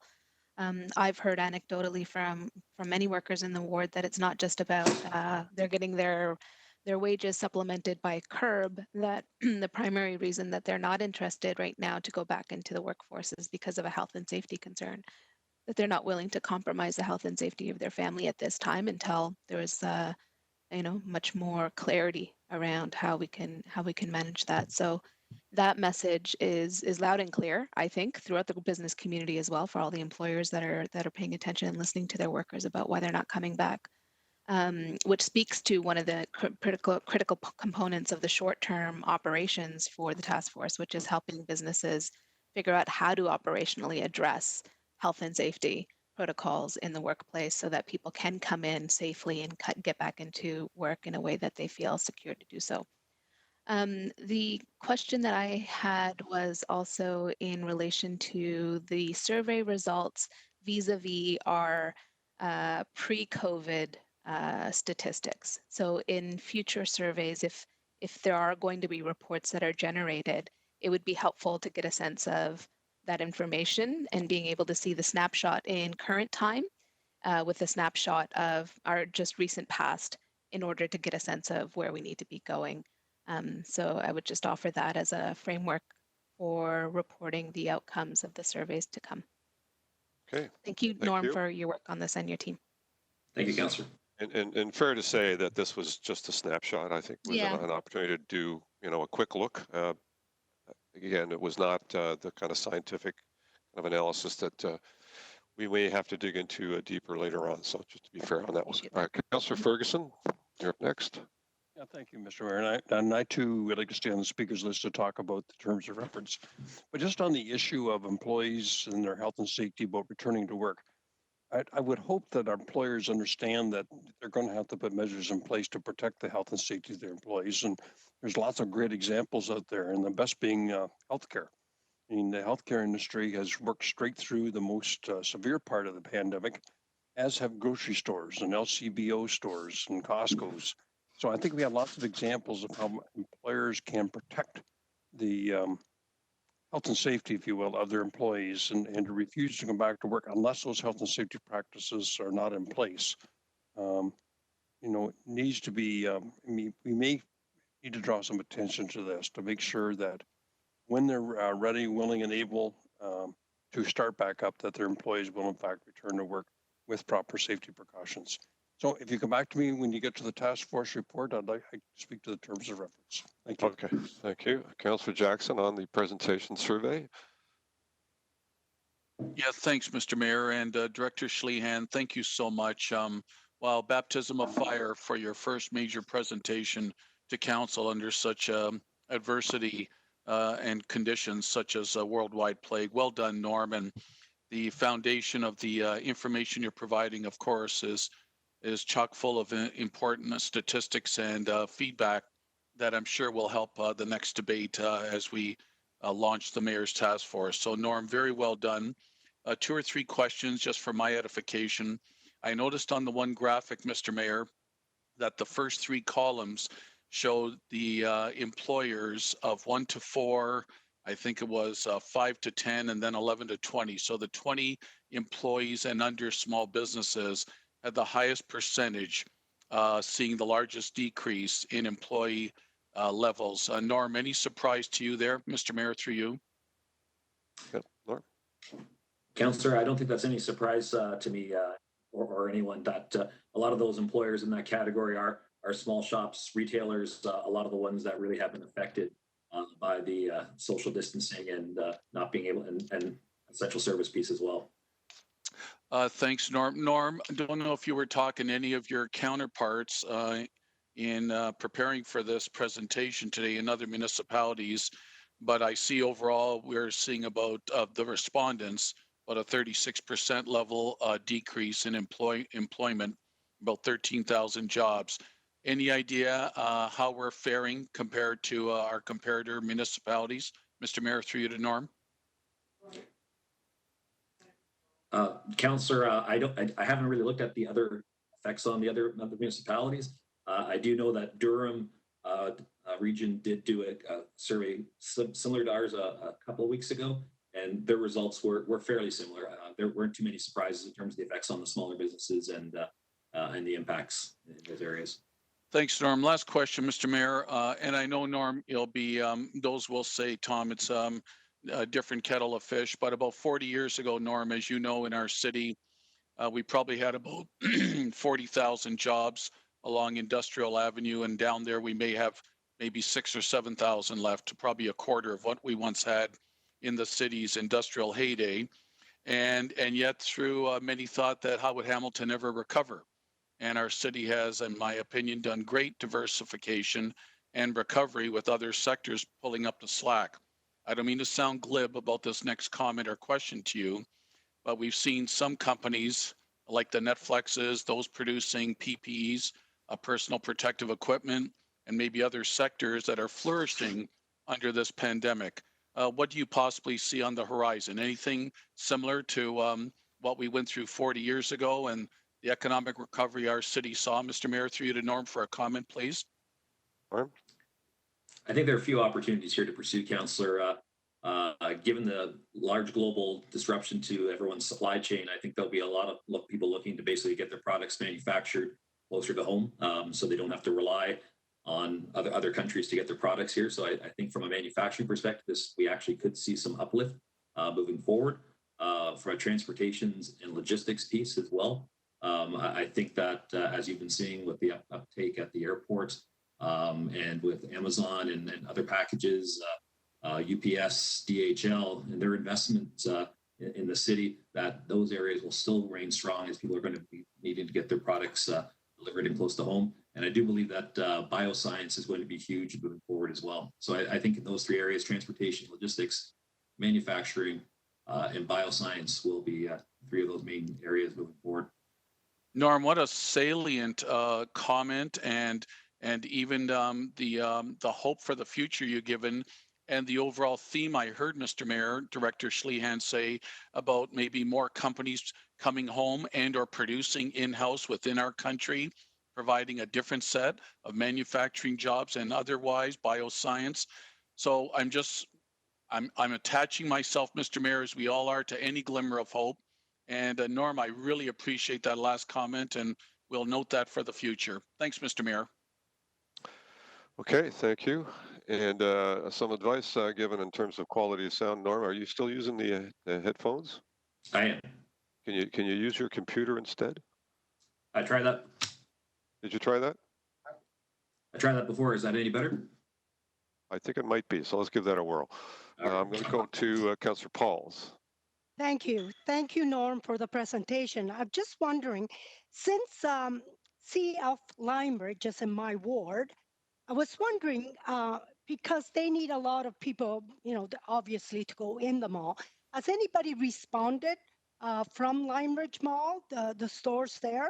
Because I know that the individual stores are getting creative, like the BIAs or all the individual store, they could do curbside pickup. But I'm wondering about the malls, and I'm wondering if you had anybody reply from them. Norm? Councillor, the results of the survey are confidential, so I haven't actually looked at which companies did respond under what category, so I can't really answer that question. Even if I had that information, I actually couldn't tell you who did. But I can certainly reach out to Liam and his team at the mall, and certainly have a conversation. Liam and I have quite frequent conversations. We haven't spoken since COVID has struck, but that would certainly warrant a conversation so we can talk to his tenants up there as well. Yes, because I think that makes a big difference whether you're in a mall or you're individual, because I know that individual stores, I have few that I've talked to, they're actually being very creative. So you're going to be surprised that when you do the survey again, the people are being creative, how they are reaching out and actually doing more than they thought. I have one store that I sell bikes, and they said they can't keep their bikes in. They've never been so busy than when they were open. So they've been very creative. They do online sale. So I think you'll see another aspect when you do the second survey. But I'm just concerned about stores that are within a mall, like say, where people have to gather, and that's the problem. So I would love to get some more information on that, since it's in my ward. I would appreciate Thanks. that. Thank you. The provincial orders will dictate, what opens and when and how. And so we're all eager to know, how that's going to flow based on whatever the virus is doing. So I think that's an important issue and something we're going to track. I Councillor just Clark? have one more question. Can I have one more question, please? Yeah, sure. And the question was, when you did the survey, did people say anything about being essential or not essential? Were there anybody saying, I think retail is essential, or was there any comments on that? So, Councillor, within the survey, we asked the companies, the businesses, to self-identify whether or not they were essential or non-essential. You did. But we didn't have anyone coming out and saying I should be considered essential. They just identified whether or not they were essential or not essential. Okay, thank you. Thanks And again. that was a determination by the province of Ontario in terms of their breaking that down for us on our behalf, I guess. Councillor Clark. Thank you, Mr. Mayor. So the last employment survey that we did in 2019, it showed 200 some odd thousand jobs across the city. When's the next survey happening? Or secondly, is there a way of doing an ancillary employment survey to truly understand how many jobs were lost or how many jobs and which sectors were impacted the most by this situation? So Councillor, to the first part of your question, I do not believe that there will be an employment survey going forward this year, only because that's usually done by summer students, and we cannot bring summer students on to provide that service this year. So to the second part of your question, I think so can you just repeat the second part of your question, just so I make sure I've got the answer for that? So when I'm looking at our employment survey, it shows some 220,000 jobs across the city, and it's broken down by more than a dozen different sectors. I'm curious to see what the impact was across these different sectors. So when I look at the educational services, I'm assuming that the vast majority of those jobs were maintained.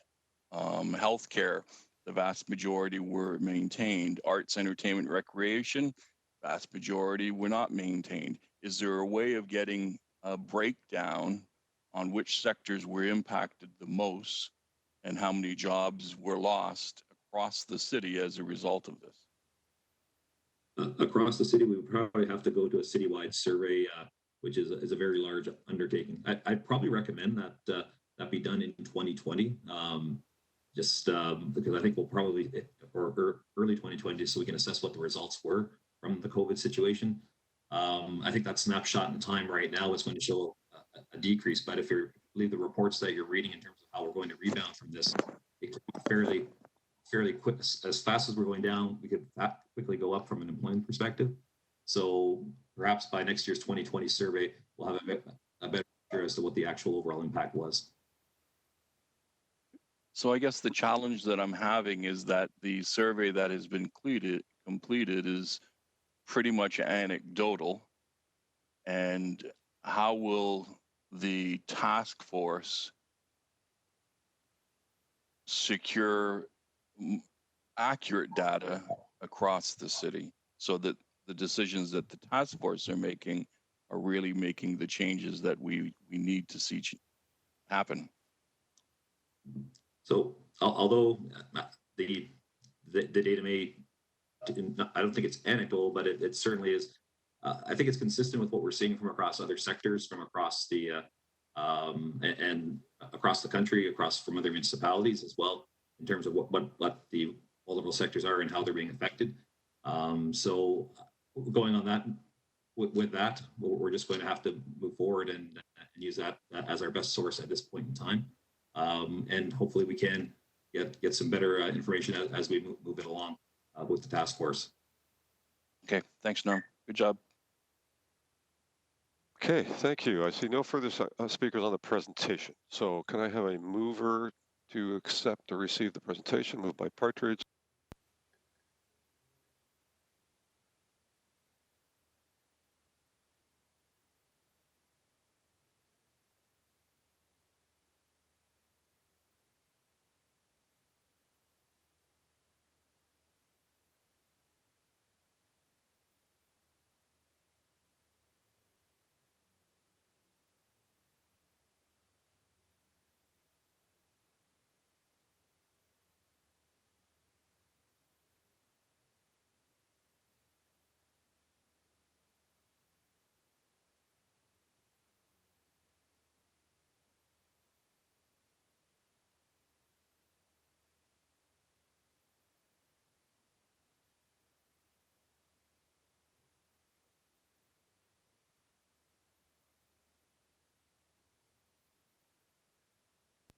We got them all. Okay, thank you.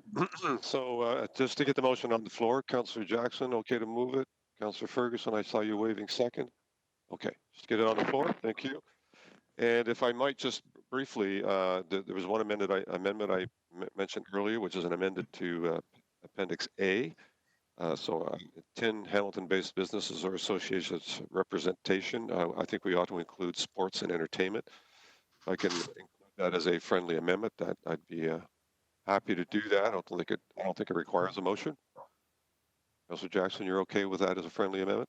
Okay, thank you. And then we have a speakers list. So I'm going to go to, yeah, so we had a kind of a starting order. I tried to write down who indicated they wanted to speak to it. So I'm going to start with Councillor Wilson, then Councillor Partridge, Councillor Nan, Councillor Ferguson. Councillor Wilson, you're up. Thank you, Mr. Mayor. Thank you, Mr. Mayor. Norm, I did forget to thank you for your work on the survey, and so thank you very much. I just had a question. I have a few questions. What do you anticipate being the deliverables from this exercise? Through you, Mr. Mayor. Due to the councillor, I'll certainly start this off and ask Carrie and Jason to chime in at any time if they'd like to. But initially, really, I think we've indicated through the survey that there are a lot of immediate challenges that are facing a lot of businesses within our community. And I'm really hoping that this task force will be able to develop short, medium, and long-term strategies to basically get us through this. Because each individual sector that we have identified will have its own each individual set of challenges, whether it be a store reopening, a manufacturer going back in place. And I believe there will be an opportunity for us to basically, through our collective efforts, get everyone up and running in a faster fashion if we can actually have these groups collaboratively working together. I see these sector groups also having sector representatives, having smaller sub-working groups to get further input from the community within their various sectors. So there'll be a lot of collaboration. And of course, I think workforce is going to be a huge issue moving forward as well. So I think those are some of the macro issues that we're going to be looking at moving this forward. There's how we get these businesses up running as fast as we can. Thank you, Norm. Through you, Mr. Mayor, to Norm or Carrie or Jason. So I'm just trying to understand why the city would lead a task force on economic recovery versus, for example, the Chamber of Commerce is working with their respective members and reaching out to other sectors. So then I ask myself, well, then what is expected of the city and what is the role of the city? And how do we provide a framework for whatever those recommendations might be coming forward? And how do we ensure that whatever those short, medium, or long-term recommendations are, do not conflict with those democratically established priorities that we think are in keeping with supporting the public good. So I'll give you one example. In our corporate priorities, which this council unanimously supported that the city manager set out, we have identified the importance of multimodal movement. And we have identified the importance of and recognized that there's a climate emergency and our action should be as such. How do we ensure that the recommendations, because we're now party to this and we're hosting this, are in keeping with those very priorities? So if there was a movement to say we need to cut parking rates or we need to eliminate parking, but we've identified that it's in our public interest to move our parking rates up for a variety of interests. I'm trying to understand ultimately how those recommendations are in keeping with the overall public interest as set out by this council. Does that make sense? Norm or Jason? Yeah, so through you, Mr. Mayor, it's Jason here, and perhaps I can try to answer. I think it is an important question in terms of the first part of the question around why the city would host. I think host is actually a good term to use. The way I would picture a task force like this, similar to what was done previously with the task force on workforce development, is the city has set the table for a conversation and is inviting many voices to that conversation. Whereas a chamber, for example, although it's representative of many organizations, it still is representative of its membership, which is not necessarily representative of every of all the different voices around economic recovery in the city. So I think that would be my view in terms of why the city. But I think it's important to note that I do anticipate the task force would come up with, well, they're being asked to write a report. It's going to contain, I would assume, some recommendations. Some of those recommendations would be related to perhaps requests or priorities to senior levels of government.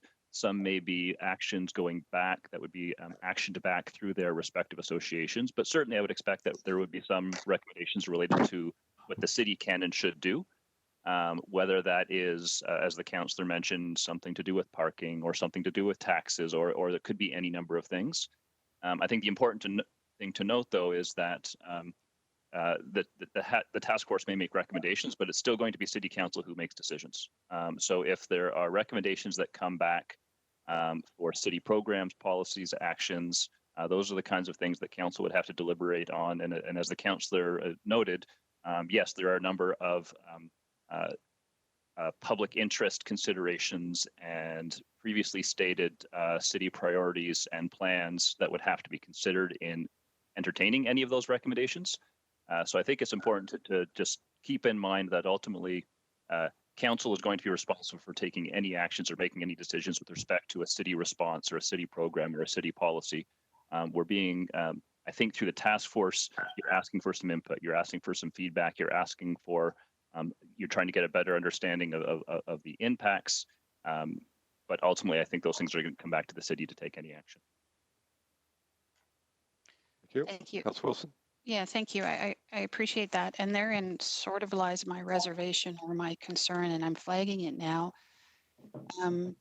because we have set a course. You gave the example, Jason, of perhaps trying to influence or inform senior order of government stimulus monies and what this community may and what the business interests in this community may deem to be important.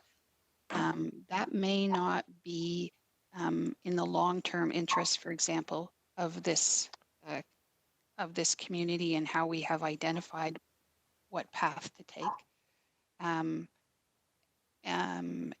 And sometimes we can get caught up, perhaps, given the severity of this and its impact it's having on business, on trying to respond to short-term interests, which may, in fact, take us off course from those necessary public investments, that necessary longer-term public policy, and may influence our federal or provincial stimulus asks that may not serve us as well in the long term versus short-term spending. So that's one of my concerns and the request for some sort of feedback on a framework.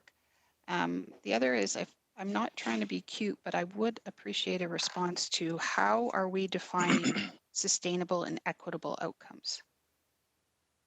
What does that mean to you, in your view, through you, Mr. Mayor, to whomever? Jason or Norm? Jason? Yeah, so through the mayor, in the terms of reference, I don't think those are explicitly defined, nor do I necessarily think they should be explicitly defined. I think that provides some guidance to the task force around some of the, broadly speaking, some of the considerations to put into their deliberations. But I think by inviting a task force to come together, my suggestion would be, and I think what the terms of reference provide for, is to not overly prescribe precisely what it is they are or are not allowed to discuss. I think it is intentionally a bit open, so the task force can determine from amongst the voices at the table where some of the priorities and issues lie. So there is some guidance given there in the terms of reference that equity and sustainability and the long-term vibrancy of the economy, the city's economy, are important considerations, without trying to nail it down too precisely in order to, I think, overly confine what the discussions are that will come out of the task force. Yep. Councillor Wilson. Thank you, Mr. Mayor. So, Jason, do you think one of the objectives of the task force is it to ensure that our economy is in keeping with its status quo, that we get back to a point where the economy locally is working as per it was pre-COVID, or is part of our objective or the objective of this task force to say we need to perhaps look at some of the things that this pandemic have revealed that are very unequal in our economy, that maybe are undermining our overall economic wealth in this city? What's the objective? I can answer that. The objective is to restart businesses and help facilitate that through this process. I'm not sure it's much bigger than that, quite frankly. There are other areas that need attention that equally, and I think Councilor Maroon is going to be bringing forward a motion that equally talk about the other inequities that exist in our community that also have to be dealt with at some point, whether we're responsible for it or other levels of government are responsible for it. So from my perspective, this task force is to help businesses that want to get started again, and whatever that takes to make that happen. Jason, you want to add to that? Yeah, so through you, Mr. Mayor, I think I would agree with that. That there's, the intention is not to prejudge. I don't want to prejudge what the outcome might be and where the task force may go. But if the motion that we were responding to from the motion at the previous council meeting was to really look at sort of the immediate aftermath of COVID, and how, to use the mayor's term, businesses are restarting. I would note that there's another piece of work that is ongoing that was already within our work plan, which is to update the city's overall economic development action plan. Quite coincidentally, that is our work plan for this year because the current one expires at the end of this year. So we would be doing our next 5-year economic development action plan. Certainly there, we'd be having some conversations around some of those longer term economic goals of the city. But I think what we were responding to in the terms of reference that you have before you right now is the direction from the previous motion to really look at what's going to happen right in that immediate aftermath, right now for some of the immediate impacts and needs that might be coming from some of our local businesses. Thank you. Councilor Wilson. Thank you. I just asked because the terms of reference do reference the long-term nature of our local economy. I just had a question on an administrative matter. In the terms of reference, it makes reference to that this task force may be privy to confidential information, and I wasn't sure what that might be without revealing anything that's confidential. Could you give me an example for you, Mr. Mayor? Jason or Norm? So through you, Mr. Mayor, I don't know if Norm will have anything specific to add. I don't know if he necessarily can think of anything specific right now. Perhaps some of the information coming out of the survey. So this is really just intended to make sure that we have accounted for that possibility. I can't think of anything off the top of my head right now that would fit that bill. But I think it is important to sort of note that that confidentiality obligation could extend to members of the task force. Councillor? Thank you. One last question, and I'll cede the floor. I know there's a number of members of council anxious to ask you questions. I'm just trying to understand, while I appreciate the focus you've said is on the immediate, and I want to go back to the reveal.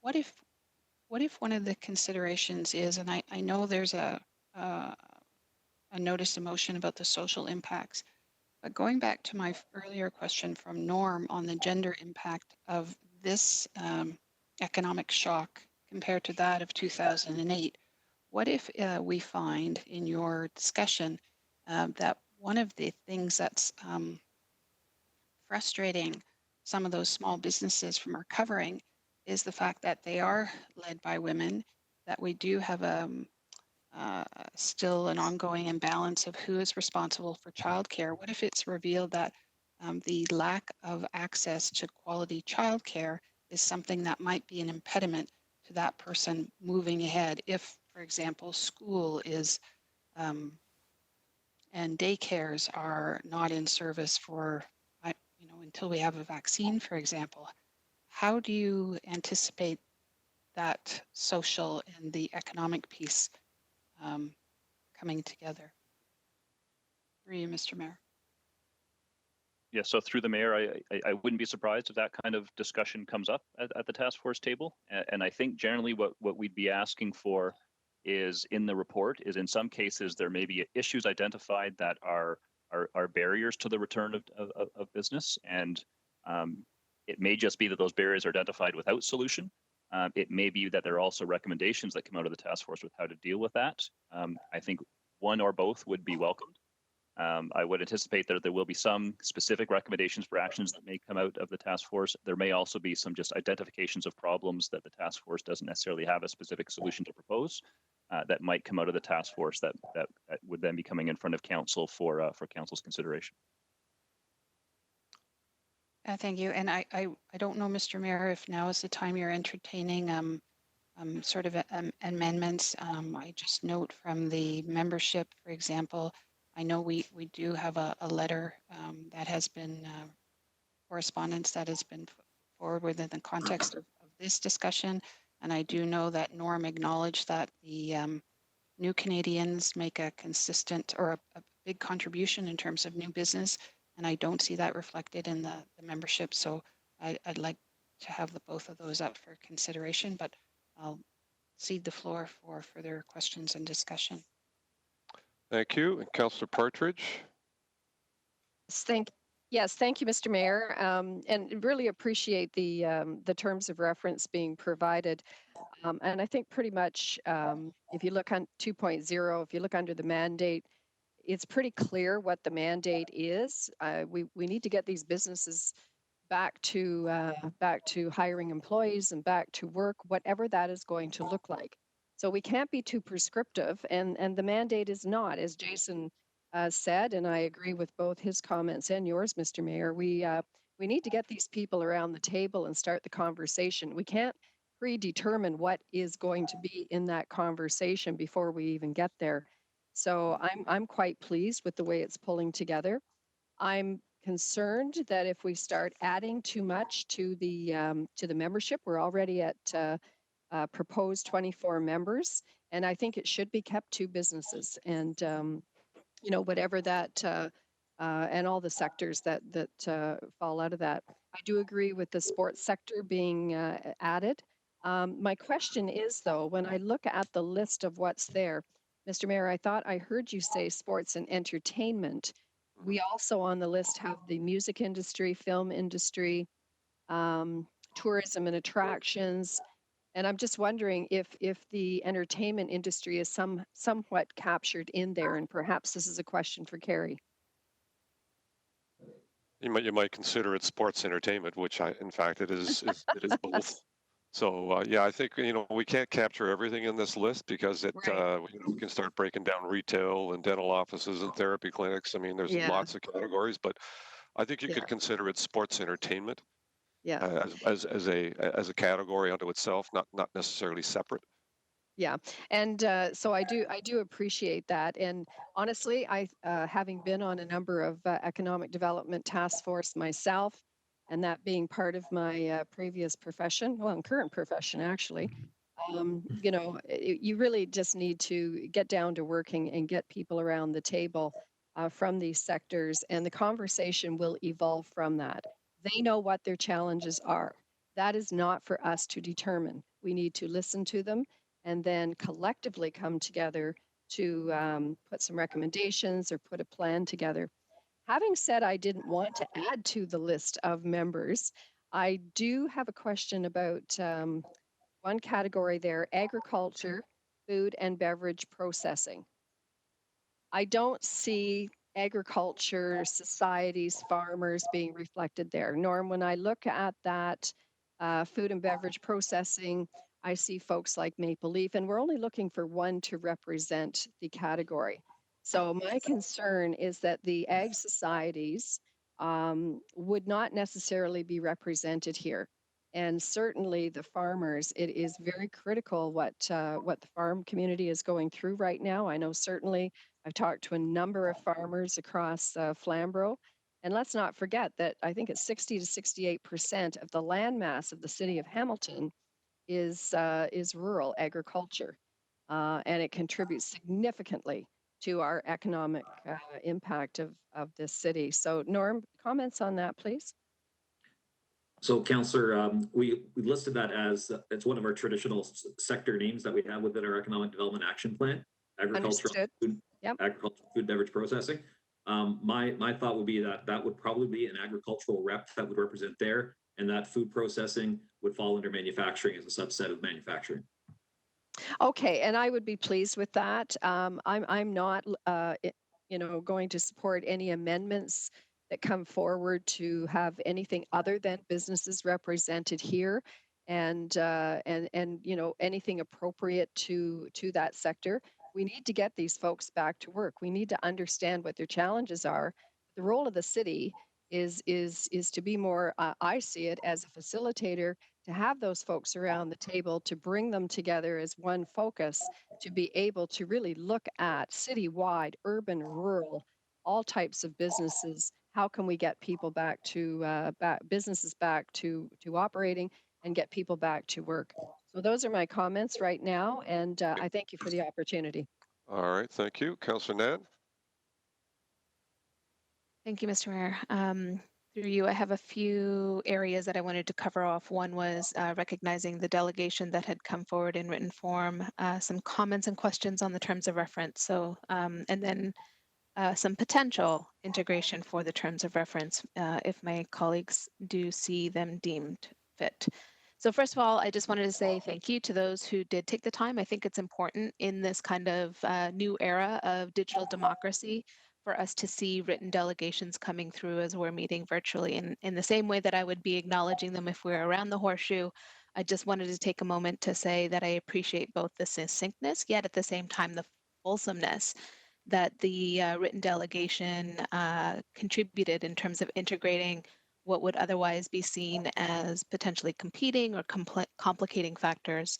I thought the delegation did an incredible job of helping articulate how those issues actually enrich the outcomes that are possible through a task force like this one. So I just wanted to take a moment to acknowledge our residents engaging in the democratic process digitally. On the task force report in terms of reference, thanks to staff who prepared it, I do have some questions and comments. First was in regards to the composition of the terms of reference task force. In the original motion that was passed through Mr. Mayor, labor was indicated as being a key stakeholder, and that workforce development and workforce planning is a key aspect of economic recovery. And I'm just curious why labor isn't specifically indicated as being a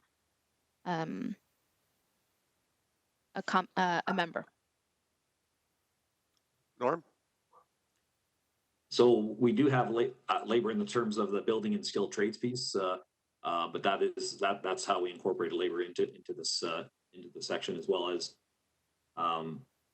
that's where it was incorporated.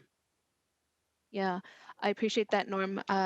So part of what I've been learning and listening to in the community, and also observing as I've been, similar to Councillor Jackson, getting out there at a safe distance, supporting our local small businesses as well as our larger businesses that are continuing their operations, is that it was the work of the frontline workers that helped establish the clarity of protocols for operation, whether it's PPEs, whether it is safe distancing protocols, and also being able to have a clear indication of best practices.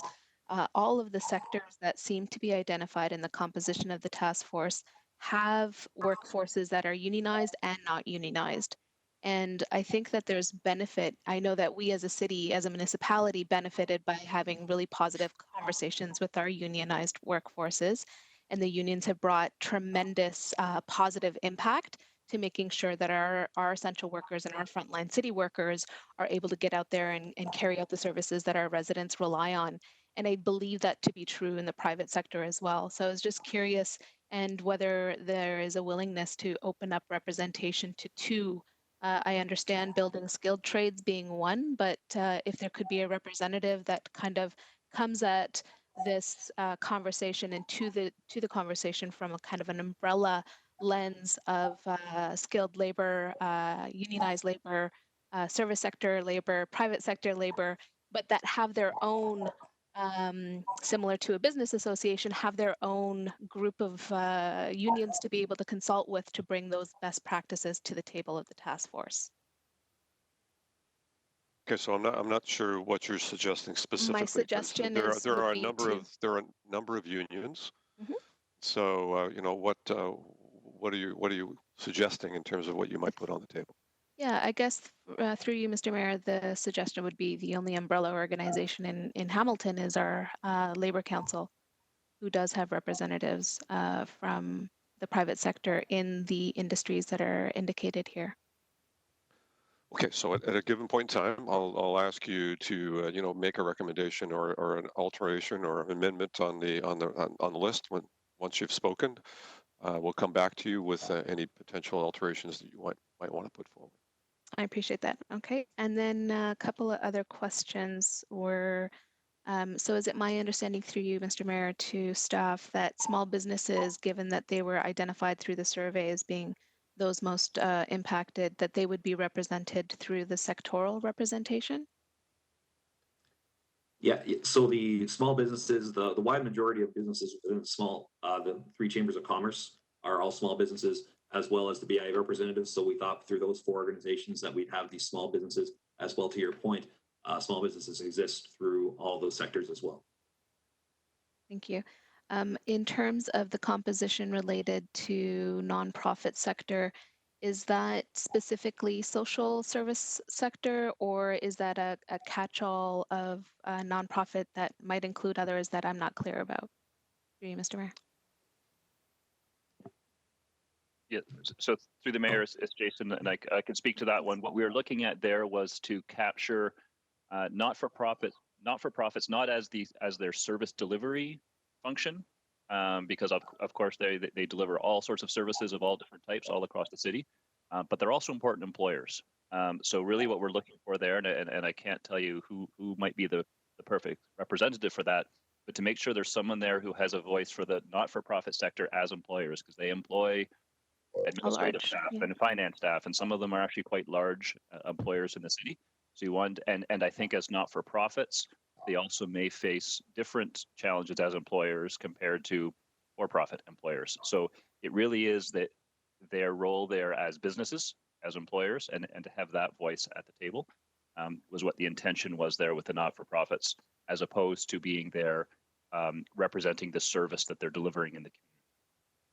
Thank you. Thank you, Jason. And Jason, to an earlier point, when you were answering questions from another colleague around the table around appreciating the fact that equity and sustainability has been integrated into the mission statement of this task force, and not wanting to be quote unquote too prescriptive, but at the same time identifying that this economic recovery on a short-term basis leading towards long-term economic recovery does have the opportunity in front of us to deliver outcomes that are both equitable and sustainable. My question to you was how we are able to, how will we be able to list those outcomes or be able to be clear that we are seeing advancement around equity outcomes and sustainability outcomes through this task force? Jason?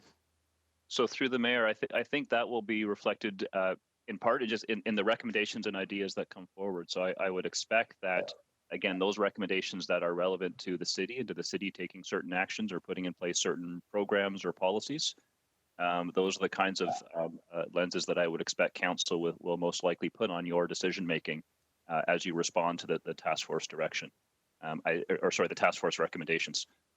It's there in the mandate, just to make sure that it is something that is in the minds of the task force members as they're having the deliberations, without overly prescribing what exactly that's supposed to mean. I think it'll be for some of the task force members to think about what that means in their own worlds and in their own business areas, and to have that inform the deliberations that they're going to have. Thank you. So, without getting in advance of the conversations that'll likely happen at the task force table, but so i.e. if part of the stimulation that the local economy wanted support from our municipality around was development, than the kind of existing determined council priorities of supporting passive builds or supporting increased affordable housing units or supporting attracting new technologies, which we've all talked about in previous reports and decisions as a council, that those would be up to the realm of council to review the recommendations and put qualifiers on the kinds of initiatives that council might be supporting or endorsing? Through you, Mr. Mayor, that would certainly be my view, that the task force is not in a position to put in place programs or policies. They're in a place to make suggestions and recommendations, and council's in the position to make decisions. Excellent, thank you. So in the previous conversation, there was also indication that barriers that could be identified through our business community via this task force, Jason, through you, Mr. Mayor, could be identified by the task force. But aren't there also barriers that we can already anticipate, given what we already know to be true and what has become very glaringly obvious, i.e., in order for women to continue participating as business owners, for women to get back to work on the work sites that will open their doors again, that childcare is a critical component, that housing stability is a critical component that's facing a lot of workers in Hamilton, given 13,000 are now jobless, potentially even more. That transit is a critical link for a lot of workers to be able to get from their homes to their work sites right now. Are there any barriers that that we can already anticipate rather than in creating more work for the task force? So through you, Mr. Mayor, yes, I think there's certain things that we have already heard. We're in regular contact with members of the business community anyways, and we do hear certain comments, issues, challenges they're facing. So I wouldn't be surprised if those are the kinds of things that do come out of the task force. I think it is still very important and relevant to have them have that conversation.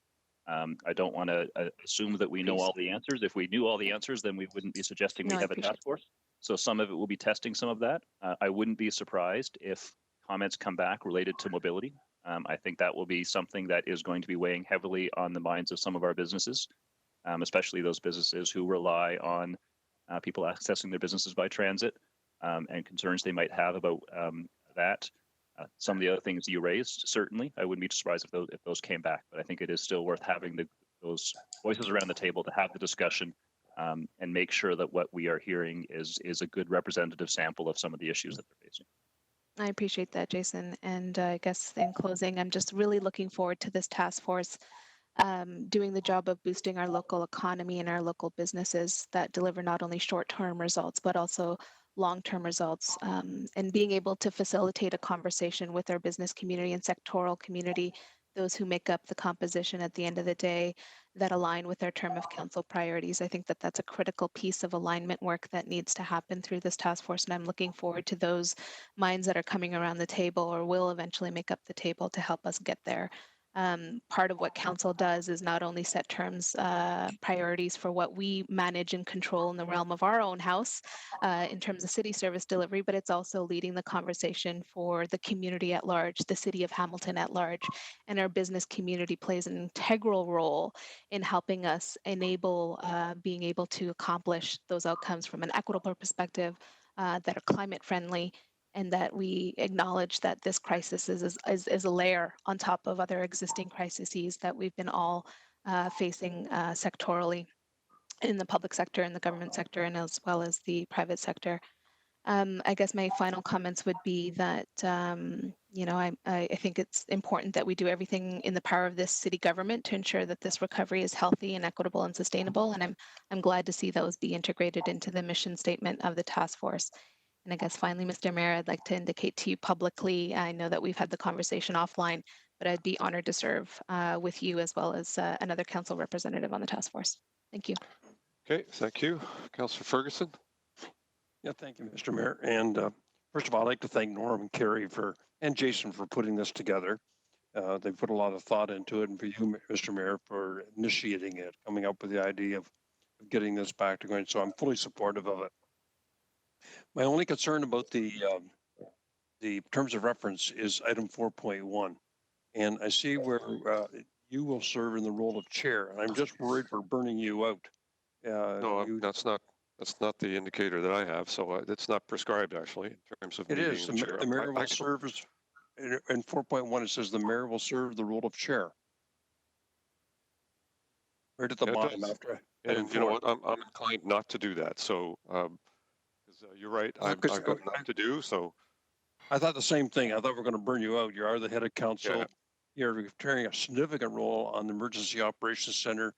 You're going to have a big job with the large mayors of getting funding from senior levels of government. And you're also chairing the Police Services Board. So I was just concerned we're going to blow you up. yeah, And I think this is a holdover from the mayor's task force, which I also didn't chair. I passed the chair on to Ron McCurley. Actually, did a fantastic job. So I really don't have an intention of chairing this. If that's your, and we should amend that to leave the chairmanship and the vice chairmanship open. yeah, we'll leave it open to the task force to select it. Right. Select. Okay. Yeah, I'll be happy to move an amendment on that at the appropriate time, then, Mr. Mayor. Okay, let's do it now because I think I don't think we're out of sync on that one. So just to amend it that the chair and the vice chair will be decided by the task force. Correct. I'll move that. Okay. Thank you. That's a friendly amendment. I'm going to take it as a friendly amendment. I don't think it's a motion required. I don't think on that one. So we'll take that and duly noted by the clerk. So Councilor Fergus, you still have the floor. Yeah, if Andrea's okay with that not being a motion, I certainly am too. Not going to challenge. Just told me that from where I'm sitting, I can see Andrea, and she gave me the thumbs up. Perfect. Thank you. That's all I have. Okay, thank you, Councilor Clark. Along the same lines as what Councillor Ferguson mentioned, so 4.1.4 indicates that the chair and the vice chair will have responsibility for communications with other levels of government. That's the mayor's job.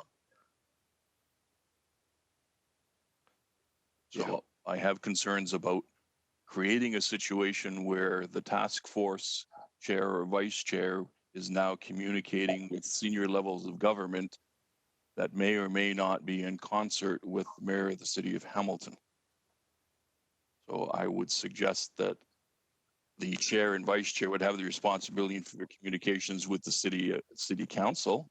They would be the ones that would communicate the information that the task force decides on to the city council, but not other levels of government.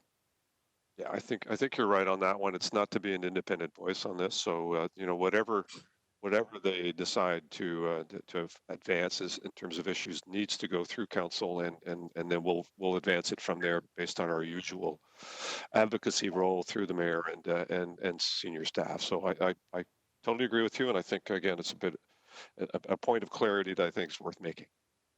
Thank you. And then the other item that I had was the makeup of the group, and I'm not suggesting that they necessarily be a party to the composition of the task force, but perhaps they should be ex officio, and that would be someone from public health. One of the issues that I think we're going to have to discuss is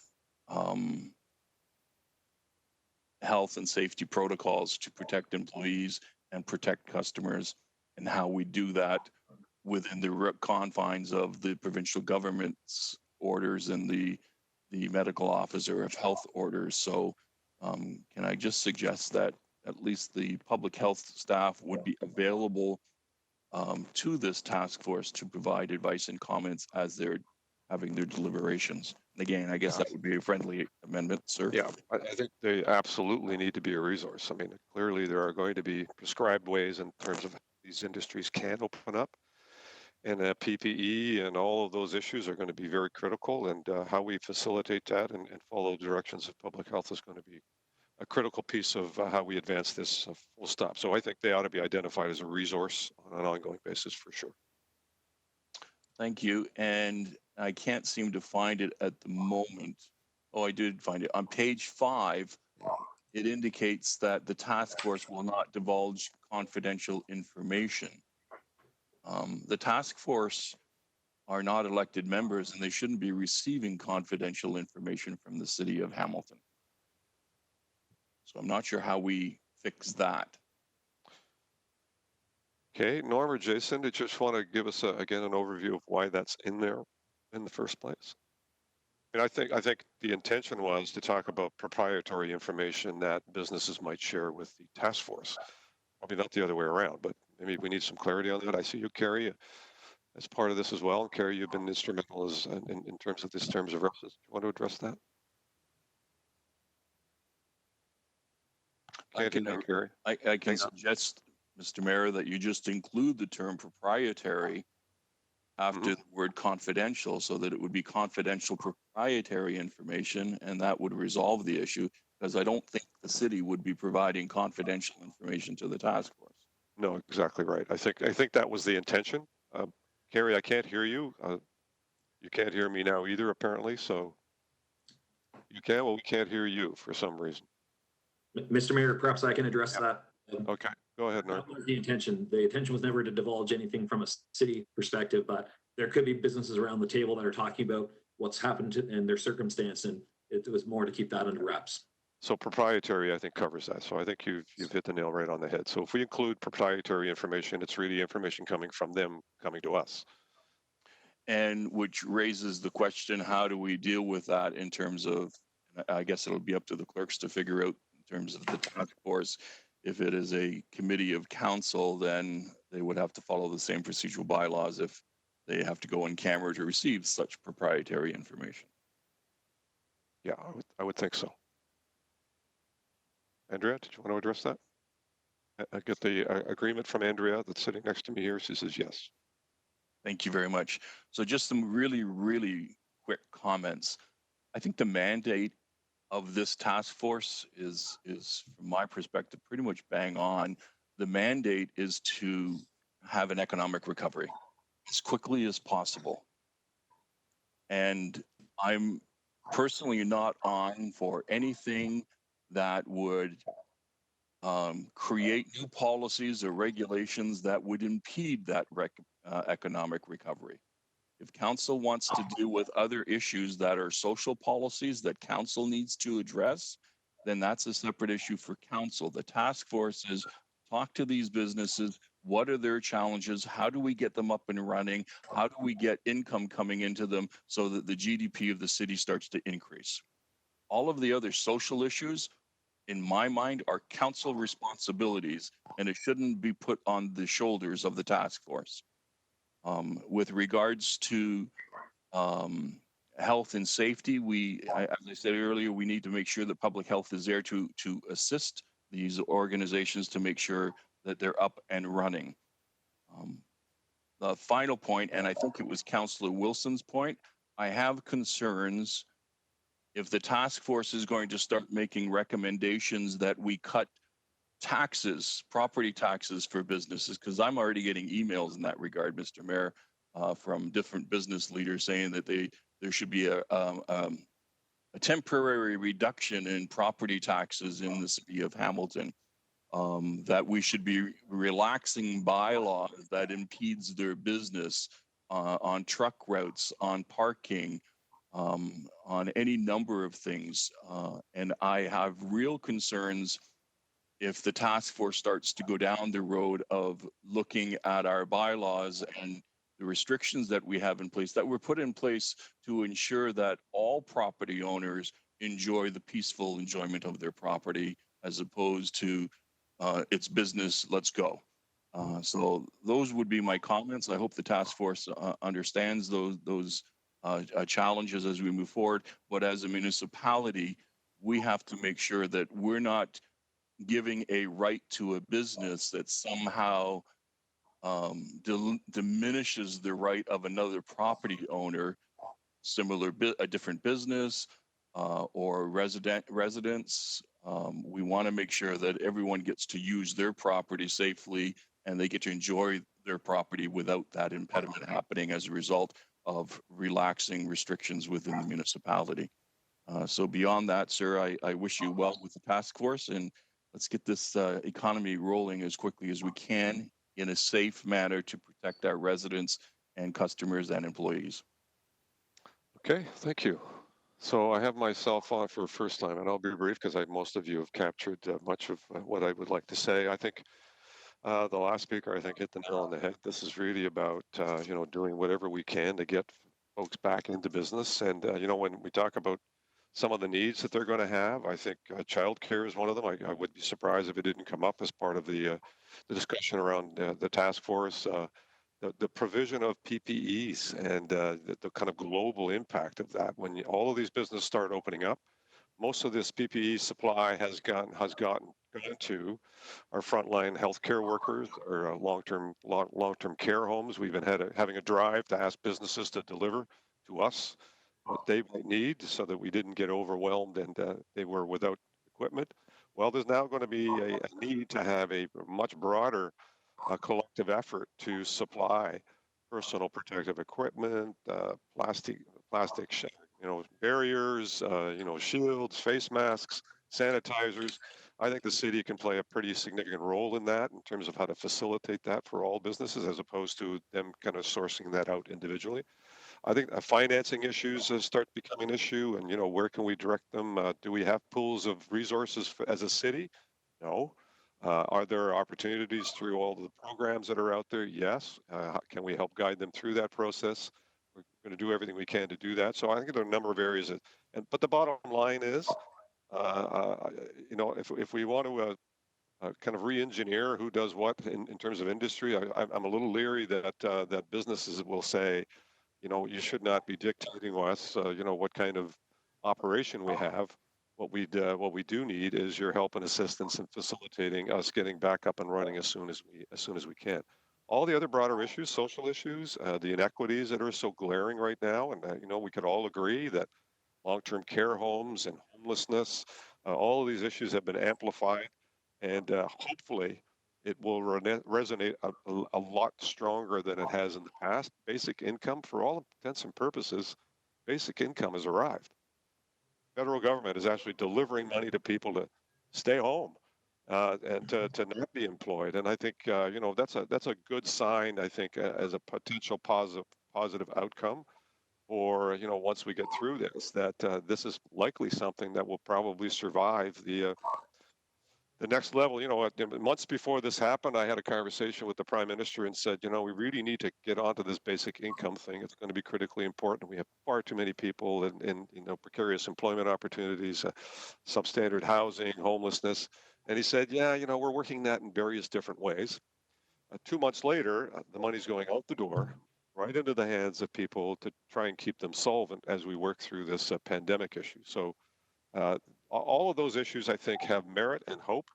I'm not sure that this is the group to land it on. I think council and in partnership with the federal government and provincial government need to continue to work on those kinds of broader social issues. I think Councilor Marula is going to step up and talk about developing a committee, which I think would be a subcommittee of community services that really starts to focus on those issues and how could we advance that. Housing, I think that's very important. I don't think this is the group that needs to land on those issues. I think this is the group that wants to get their businesses back up and running, that wants to get their dental office operating again. How do they do that effectively? Their physiotherapy location, their retail outlet, the mom and pop pizza location, or whatever, all of those businesses out there that currently are shuttered. How do they get reestablished again to kind of help employment and opportunity in our economy? So I'm that's the space that I'm in, and I'm not going to be burdening this group down with all the other issues. Many of them important, all of them important. Certainly not in my mind important for this group to be kind of dealing with as an economic recovery task force. So I appreciate the support. I had a number of indicators, but before I do that, Councilor Marula, first time, you're up. Thank you. Can you hear me? Yes. Okay. Thank you, Mr. Mayor. Just a couple of things. Firstly, let me say that this needs to really focus in on simply from a hierarchy standpoint in our economic development category, the businesses in which pay their employees are residents who then pay their bills. So in that hierarchy, right now we can't take care of our most vulnerable if the strong amongst us can't move forward. So it's really important that we take care of business first so that we can take care of residents by extension. We can't confuse the two. Hence the reason why the motion that I'm bringing forward is specifically to deal with the social impacts that will be funded by getting business up and running again. Because if we don't take care of the strong amongst us, we're not going to be able to take care of the weakest. So let's focus and be consistent and predictable. And the predictability in all of this is that we know that we can't fund this from our weakest. We have to fund it from the strong among us economically. And that's who we need to prop up at this point. So as we move forward, once we get the foundation established to protect the strong among us economically, we can then focus on the subcommittee that we'll be presenting later as the concept and the terms of reference directly correlated to the COVID-19 scenario. So as it presently stands, I support what's before us strongly because the intent is correct, it's focused, and by that focus, we'll be able to help those that need it the most once we have everybody else up and running. So I appreciate your efforts, Mr. Mayor, and that of Norms and all of staff, and let's just move together so that we can try to dig our way out of this mess ultimately. Thank you. Good. Brilliantly succinct. I appreciate that. Thank you. I'm going to go to Councillor Wilson. And then I had Councillor Nunn indicated you wanted to bring something forward. Councillor Wilson. Thank you, Mr. Mayor.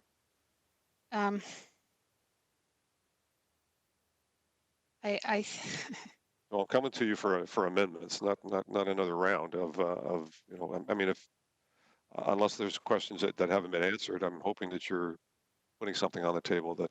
Well, I will put something on the table, but I feel strongly that the discussion is necessarily, if anything has taught us, if this crisis has taught us anything, it is to artificially try and separate social health from economic. That is a fallacy. That should be the biggest reveal of this pandemic.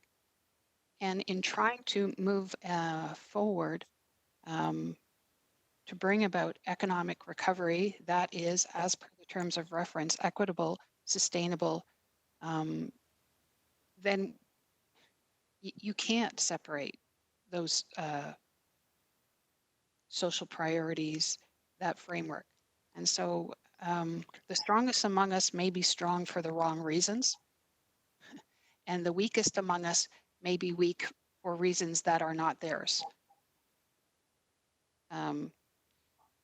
So respectfully, I would like to put forward an amendment because we have a public duty, because the city is facilitating this and leading this, and because we are publicly accountable, that we need to provide some sort of principles or framework to hold us accountable so that recommendations, when they do come forward, we can assure, and to be fair to the participants on this task force, that they understand what those principles are so that they don't spend their time discussing, deliberating, and bringing forward recommendations only to find out at the very end, after a year's work, that those are not in keeping with the public interest.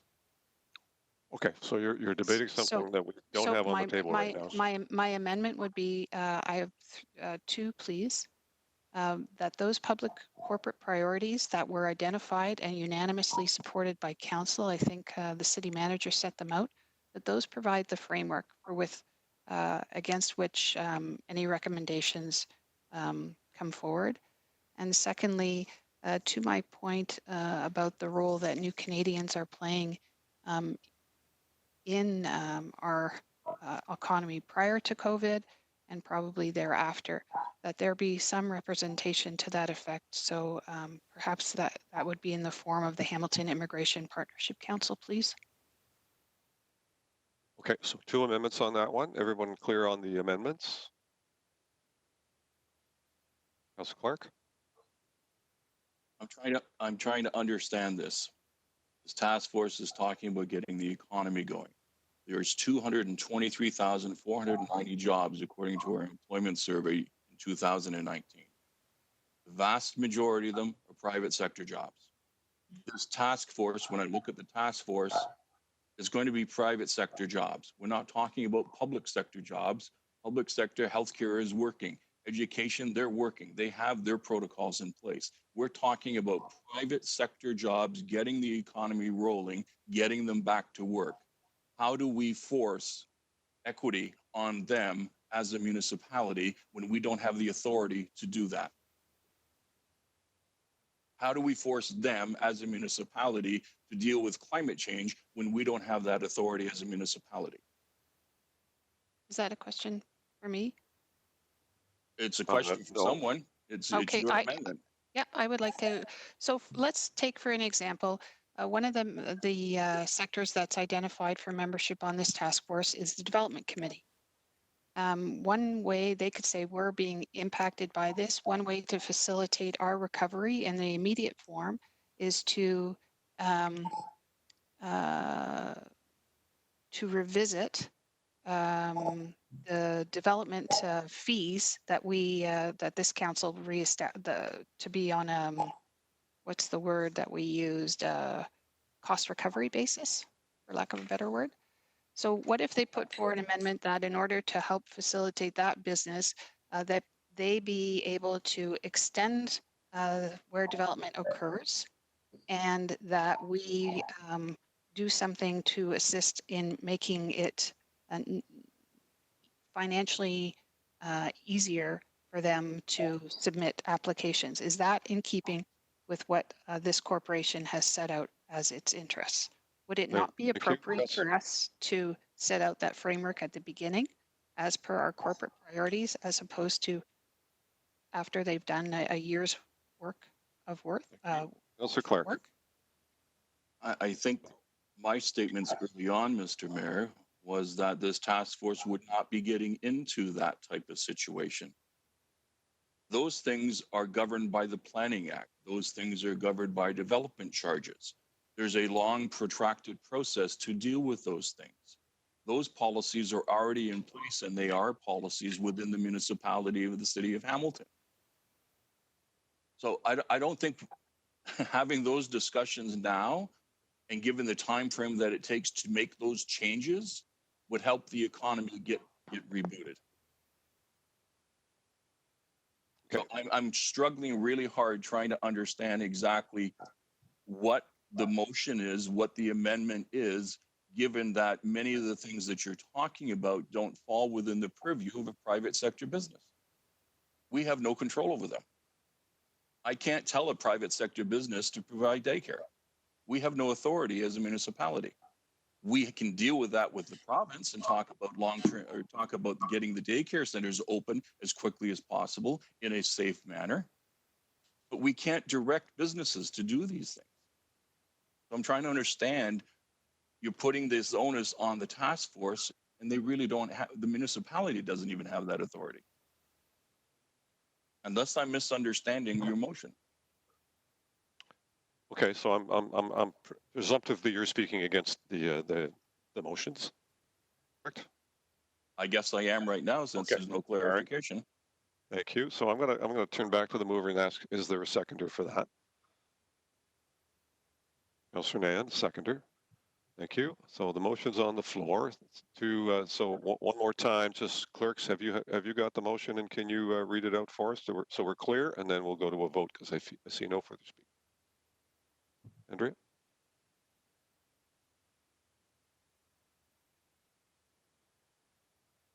Yes, through the mayor. I have two amendments from Councillor Wilson, seconded by Councillor Nan, that the public corporate priorities provide the framework for which reporting back for the task force. And the second item is that new Canadians, that there would be new Canadian representation on the task force as well. Okay, thank you. So not seeing any further speakers, I'm going to go right to the vote on the amendment. Mr. Mayor, a specific representative for that? Sorry? I did identify a specific group for that, the Hamilton Immigration Partnership Council. Yeah, we can add that to it. Thank you. Ipsy. And you don't want to go to vote? Okay, Councillor Marula. There you go. You should be on. Yep. So can we separate the two? Because I have no problem supporting changing the composition to include representation from a new Canadian.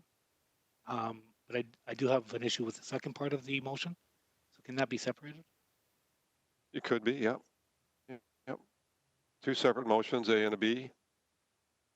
So for my benefit, if I could talk to it, you know, it puts us in a position to vote against immigrants, and I think that's unfortunate because we're trying to capture all businesses. You know, we're not trying to get into whether it's an immigrant business or a, you know, a women's business. It's all businesses that are out there that we're trying to associate with, and now we're, you know, kind of put in a position that we have to vote for or against having an immigrant representation on here. It could very well be an immigrant. I'm an immigrant, quite frankly. I'll be on the task force. I'm not an immigrant business person, but I'm definitely an immigrant.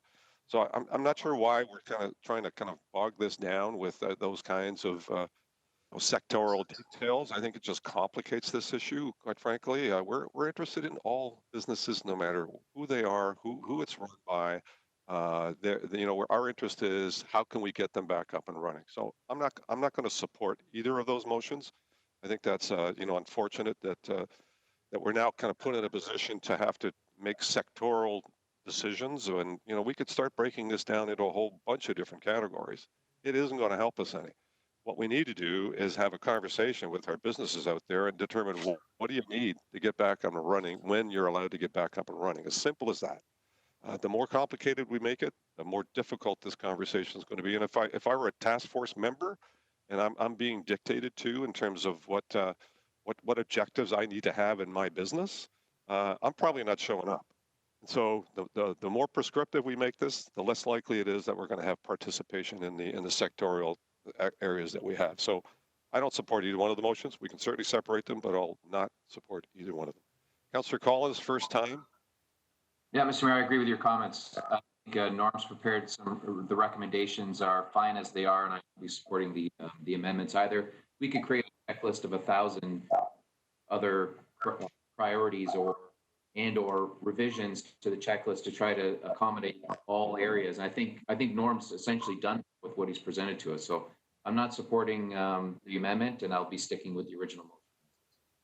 Okay, so I'm going to turn to a vote on the amendment. So it was moved and seconded. There's an A.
Similar to my earlier comments about how much our corporation benefited from having a positive relationship and conversation with our joint health and safety committees and the role that the unions have played in ensuring a healthy, safe work environment for those workers who are providing essential services to get out there and meet the needs of our residents. I think the similar is true for the private sector. We've seen a lot of shifts in the grocery stores, pharmacies, et cetera, as a result of some of the work that the United Food and Commercial Workers, for example, have done, the advocacy that they have done for their own workers in food processing plants. There is a lot to learn for all of the sectors inside the composition of this task force from our labor community. And I think that this is another indication of, this is an opportunity. This crisis poses an opportunity to invite everybody to the table and create the positive outcomes that will actually lead to long-lasting economic recovery and stability for our municipality, for our city and the private sector. So I think it's a critical compositional increase that needs to be met. We've heard that thousands of workers are now jobless. So if one of the concerns is getting workers back on the job, that's also a critical role that I believe our labor community can help us message out and better understand in the deliberations of this task force. Okay. I don't want to underestimate the power of our facilitation here and the conversation that our private sector will be able to come to the table meeting in terms of the outcomes that are laid out in the mission statement. Thank you. Thank you. Okay, thank you. Councillor Danko, and then Councillor Marula, and then Councillor Clark. Councillor Danko. Thank you, Mr. Mayor. I've never been in a union in my life. I think I've been in management since I graduated. One of the things that the Labor Council's always impressed me with is that their advocacy, not just on behalf of organized labor, but their advocacy on behalf of all workers, no matter whom they may be. And I see the inclusion of the Labor Council kind of similar as an umbrella organization for frontline workers and organized labor, kind of similar to the role that the Chamber of Commerce has as an umbrella organization that's for representing across business sectors. So I don't see how that we can have this conversation without an official representation from organized labor. So I'm happy to support the amendment. Thank you. Thank you. Councillor Marula. Thank you, Mr. Mayor. I'd have to beg to differ on all fronts. I think it's unfortunate, but the Labor Council has changed, and lately they've become far more activists, far more politically oriented, far too partisan, and frankly, that really hit the fan when they disagreed with council on a decision, invited us to Labor Day parade, and then uninvited us. Obviously, they have no thought of working with council if they're going to behave such a petty, partisan, political manner. And I strongly advise we don't support it, because I'm not going to fall prey to any political maneuvering of the infiltration of such radical behavior over the last year and a half that we've seen. So I strongly oppose this, and I urge no one to support it. Thank you. Okay, thank you. Councillor Clark.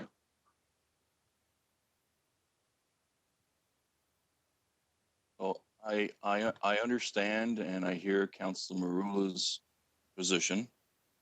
And there's no doubt that there have been some challenging statements that have come from the Labor Congress. But I have to go back to my experience with labor leaders and different labor associations across the province when I was the Minister of Labor. And I can tell you that the District Labor Congress in Hamilton, or Council in Hamilton, their assistance and research on any number of files was very helpful to me as the minister at the time.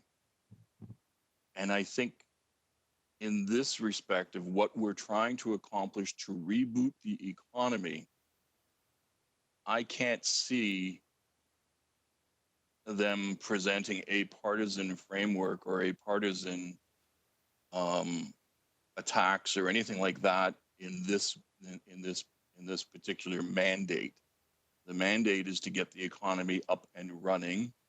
I think they could provide very clearly some of the things that they have done to assist different companies across the city in terms of making sure that their employees are protected in terms of PPE, in terms of the proper sanitization of equipment, in terms of protecting customers, all of those things they have been heavily involved with.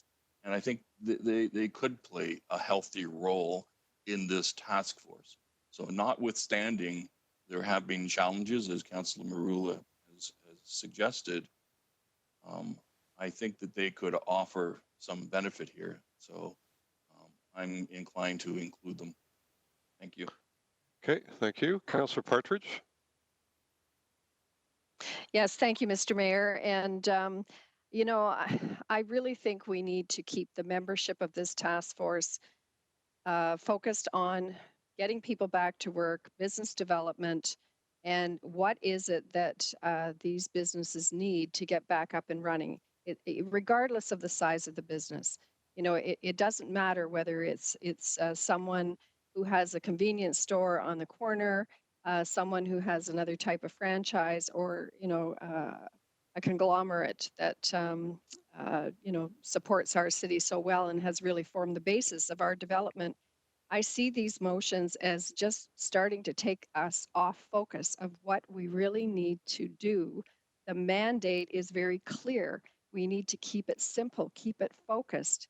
And, you know, for heaven's sakes, just let's get these people around the table and start talking about how do we get them back to operating, whatever that's going to look like, because we don't know what that's going to look like with COVID. There are so many unanswered questions around COVID. You know, these other things are just going to start to muddy the waters. What we don't want to do is frustrate the process so that we don't end up 6 months from now, no further ahead. We can't afford to do that. So, Mr. Mayor, I support you 100%. Let's keep the focus where it is. I'm not supportive of the last motion, and I'm certainly not supportive of this motion. Thank you. Okay, thank you. I have not yet seen any further speakers. So second time, Councillor Knapp. Thank you, Mr. Mayor. So again, the premise here is not a political one. It is really about fulfilling the mandate of the task force from the perspective of opening up shuttered doors of work sites that need to be open again in order to take care of our business as well as supporting our economic future as a municipality. So it really is about making sure that we are learning the best practices, hearing about the best practices in terms of health and safety standards, getting a real clear partnership and perspective established in this task force for all players, all stakeholders. It's not just the business community who's interested in seeing a thriving local economy. All residents are interested in seeing a thriving local economy. And the role that workers play is intrinsically linked to economic development and economic prosperity. And I think that we would be performing a very deep, short-sighted effort here if we're going to engage in economic recovery conversations and leave the people who actually perform the labor of the economy out of the picture, especially when we've got so much to learn from them, as has been proven in case by our own corporation. Thank you. Okay, thank you. So we have the motion on the floor to include a representative of the District Labor Council. And I'll call the vote on that now. All in favor?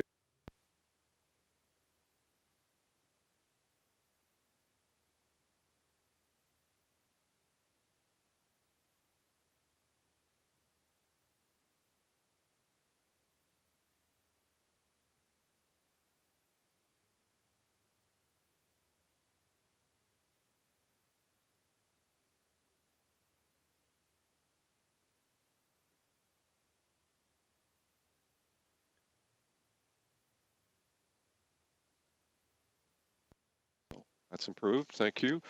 On the main motion, let's deal with the main motion first, just to get it approved, and then we have council representation issue to deal with. So there's 2 members identified for it. So let's get the main motion as amended in terms of the terms of reference adopted. Now, I know there'll be a number of indicators. Well, maybe we should do it this way.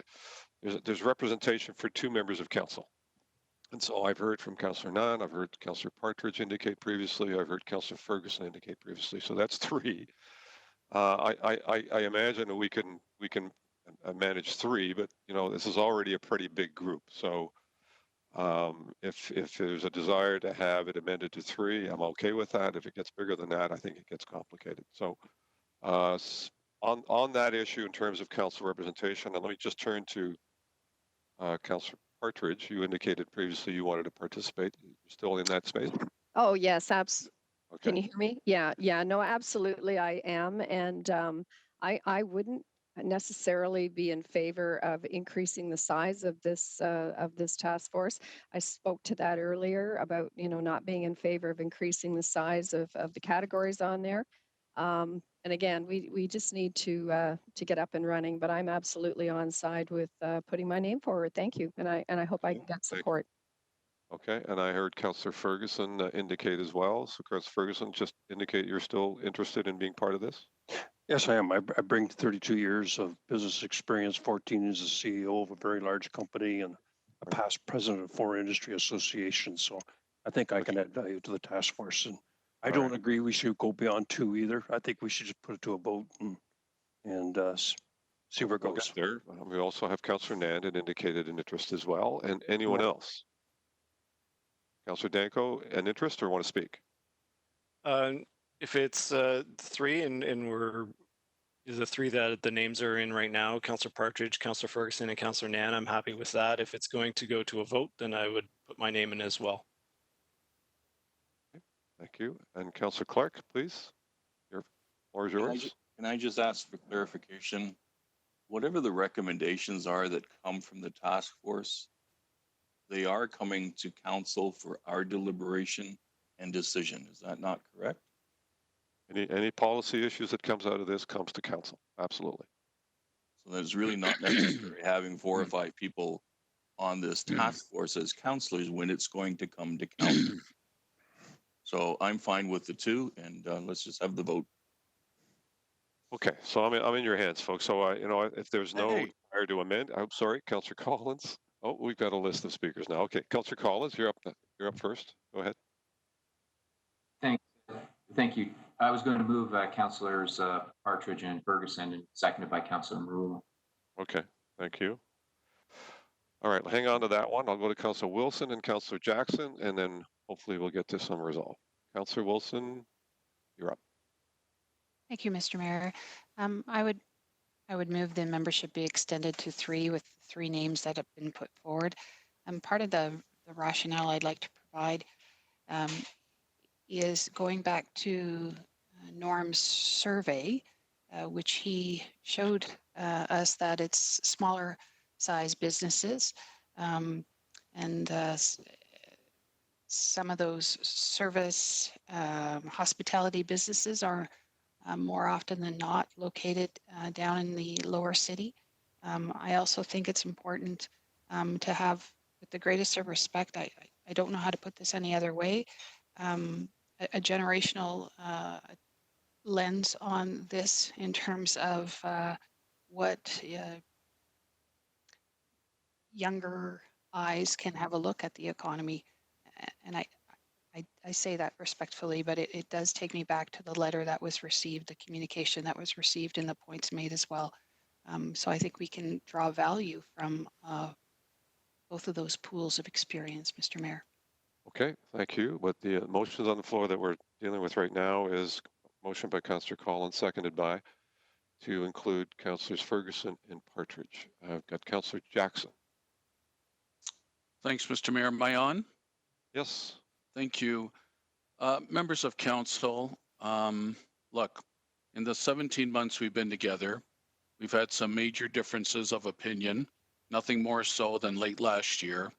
Through COVID, we have all, I would like to believe, pulled together tremendously as one team, oaring together across the lake on behalf of our community. If Councillor Ferguson, Partridge, and Nan, and no more than that, wish to serve with the mayor, that makes a quarter of council. That's a nice number. I'd be happy to support it, given the extraordinary circumstances of what we're going through. Thanks, Mr. Mayor. Okay, thank you. I see no further speakers. So if I could, yeah, I'll get to you in a second. If I could, one additional person I don't think is an issue. If it gets bigger than that, then it gets a little complicated. We've got a big enough group already. So in keeping with what Councillor Jackson said, if Councillor Collins would amend yours to include Councillor Nan, I don't think that would be a bad thing. I think, I think we could be valued with some perspective from her and from the sectorally or whatever, however you want to categorize it. I think it'd be very helpful to have that voice at the table. So I would support that. So Councillor Collins, would you be willing to amend yours to add an additional person? No, I didn't support another member with the council, and I'm sticking to 2 right now, so I'm fine. Somebody else can do that. Votes taken. Okay, thank you. Councillor Nan, you're up. Councillor Partridge, I see you. Councillor Nan. Thank you, Mr. Mayor. Just in the being afforded the same opportunity that both Councillor Ferguson and Partridge have had an opportunity to speak and share with council colleagues. Something that most of you may not know is that I have been a small business owner, and I've also run many multi-sectoral tables over the last 20 years in my professional life. Being able to help facilitate the conversations, keep things focused on deliverables, and meet the best possible excellent outcomes that we're seeking to accomplish here. I am very clear about what the mandate is. My job here as a city councillor would be to make sure that we are delivering on the outcomes that our community deserves, as well as that our economic leaders in our city are capable of bringing to the table. So I will be voting against Councillor Collins' motion, and would look forward to a motion coming forward to have all 3 of us at the table. Thank you. Okay, thank you. So can someone amend the amendment? Hang on. Andrea? If someone wanted to, could they amend the amendment? Okay. So I'm going to leave it to Councillor Partridge. You're up next. Yes, thank you, Mr. Mayor.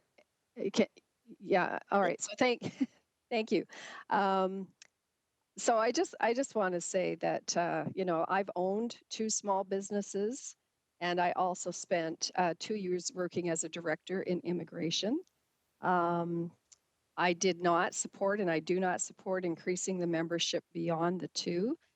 I am really disheartened to hear that it is taking a personal tone. This discussion, it's now become about age. It's now become about experience and how many tables have we served around. Folks, we're getting off focus again. Please, let's come back to what is the purpose of this task force. Let's get together with the businesses and figure out, put a strategy together, how we are going to get everybody back to work and benefit the city and the residents. So I can't support anything but moving forward with the motion that's on the floor right now. Thank you. Okay, thank you. Councillor Danko. So I'll make an amendment to the amendment to include Councillor Nan so that we would vote on that first. And the reason it's nothing to do with. I need a seconder for that before you. Let's make it official. A seconder on that. Councillor. Thank you. I think we need a diversity of opinion around this table. To be frank, we're not going back to how things were. We are looking at supporting Hamilton's business to adapt and adjust. And diversity of opinion is exactly what we need in those discussions. So I think it's, again, critical to include all voices that want to be part of the conversation. So I'll put that on the floor right now. Thank you. Okay, thank you. Councillor Clark on that amendment to the amendment. Thank you, Mr. Mayor. I have to say that I'm profoundly disappointed that we're having this discussion in the manner that we are in the public forum. Historically, the selection of members to committees, we've always been able to come together as a group and figure out where we're going and what we're doing. And I'm nervous that this discussion seems to be indicative of some disconnects that are occurring across the council that we're going to have to get our head around and start working together collectively respectfully and civilly as a group. I'm just befuddled that we're in this situation in a public forum debating whether or not we add one counselor or not, talking about age, talking about diversification, talking about diversification of opinions, talking about whether or not I experienced work as a private sector, private business owner, my experience versus someone else's experience. This isn't an election. We're asking for representation to be on a task force to get our economy going. And if we can't come together as a council to select people to be on that committee, then it really starts to indicate we've got some real challenges going forward. So in my humble view, and I'm not, Mr. Mayor, you've done a marvelous job facilitating this meeting. I am not in any way, shape, or form putting this on you.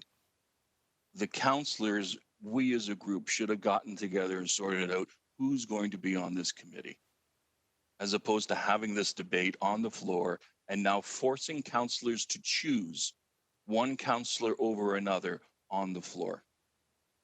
This does not bode well for us moving forward. So I really encourage council to understand, let's just try to move forward with some consensus on this, as opposed to having this vote and having a division and someone lose on a division. It's not necessary. We're talking about one more voice on a task force. Respectfully. Okay, so we have the, and my preference would have been that this had been sorted out beforehand, and but we have a terms of reference that says 2, and if we didn't, change that, we'd have to come back and change the terms of reference. So here we are, as it stands today. So we have a motion, an amendment on the amendment to include Councillor Nan. Let's just go to that amendment and have a vote and get it behind us, one way or the other. So I'll take that as a motion. So on that amendment.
for all that are here. Thank you.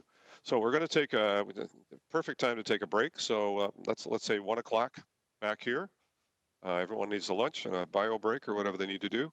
Motion to recess for 1/2 hour to 1 o'clock. Moved by Partridge, seconded by Johnson. All in favor? Carried. We'll see you at 1 o'clock.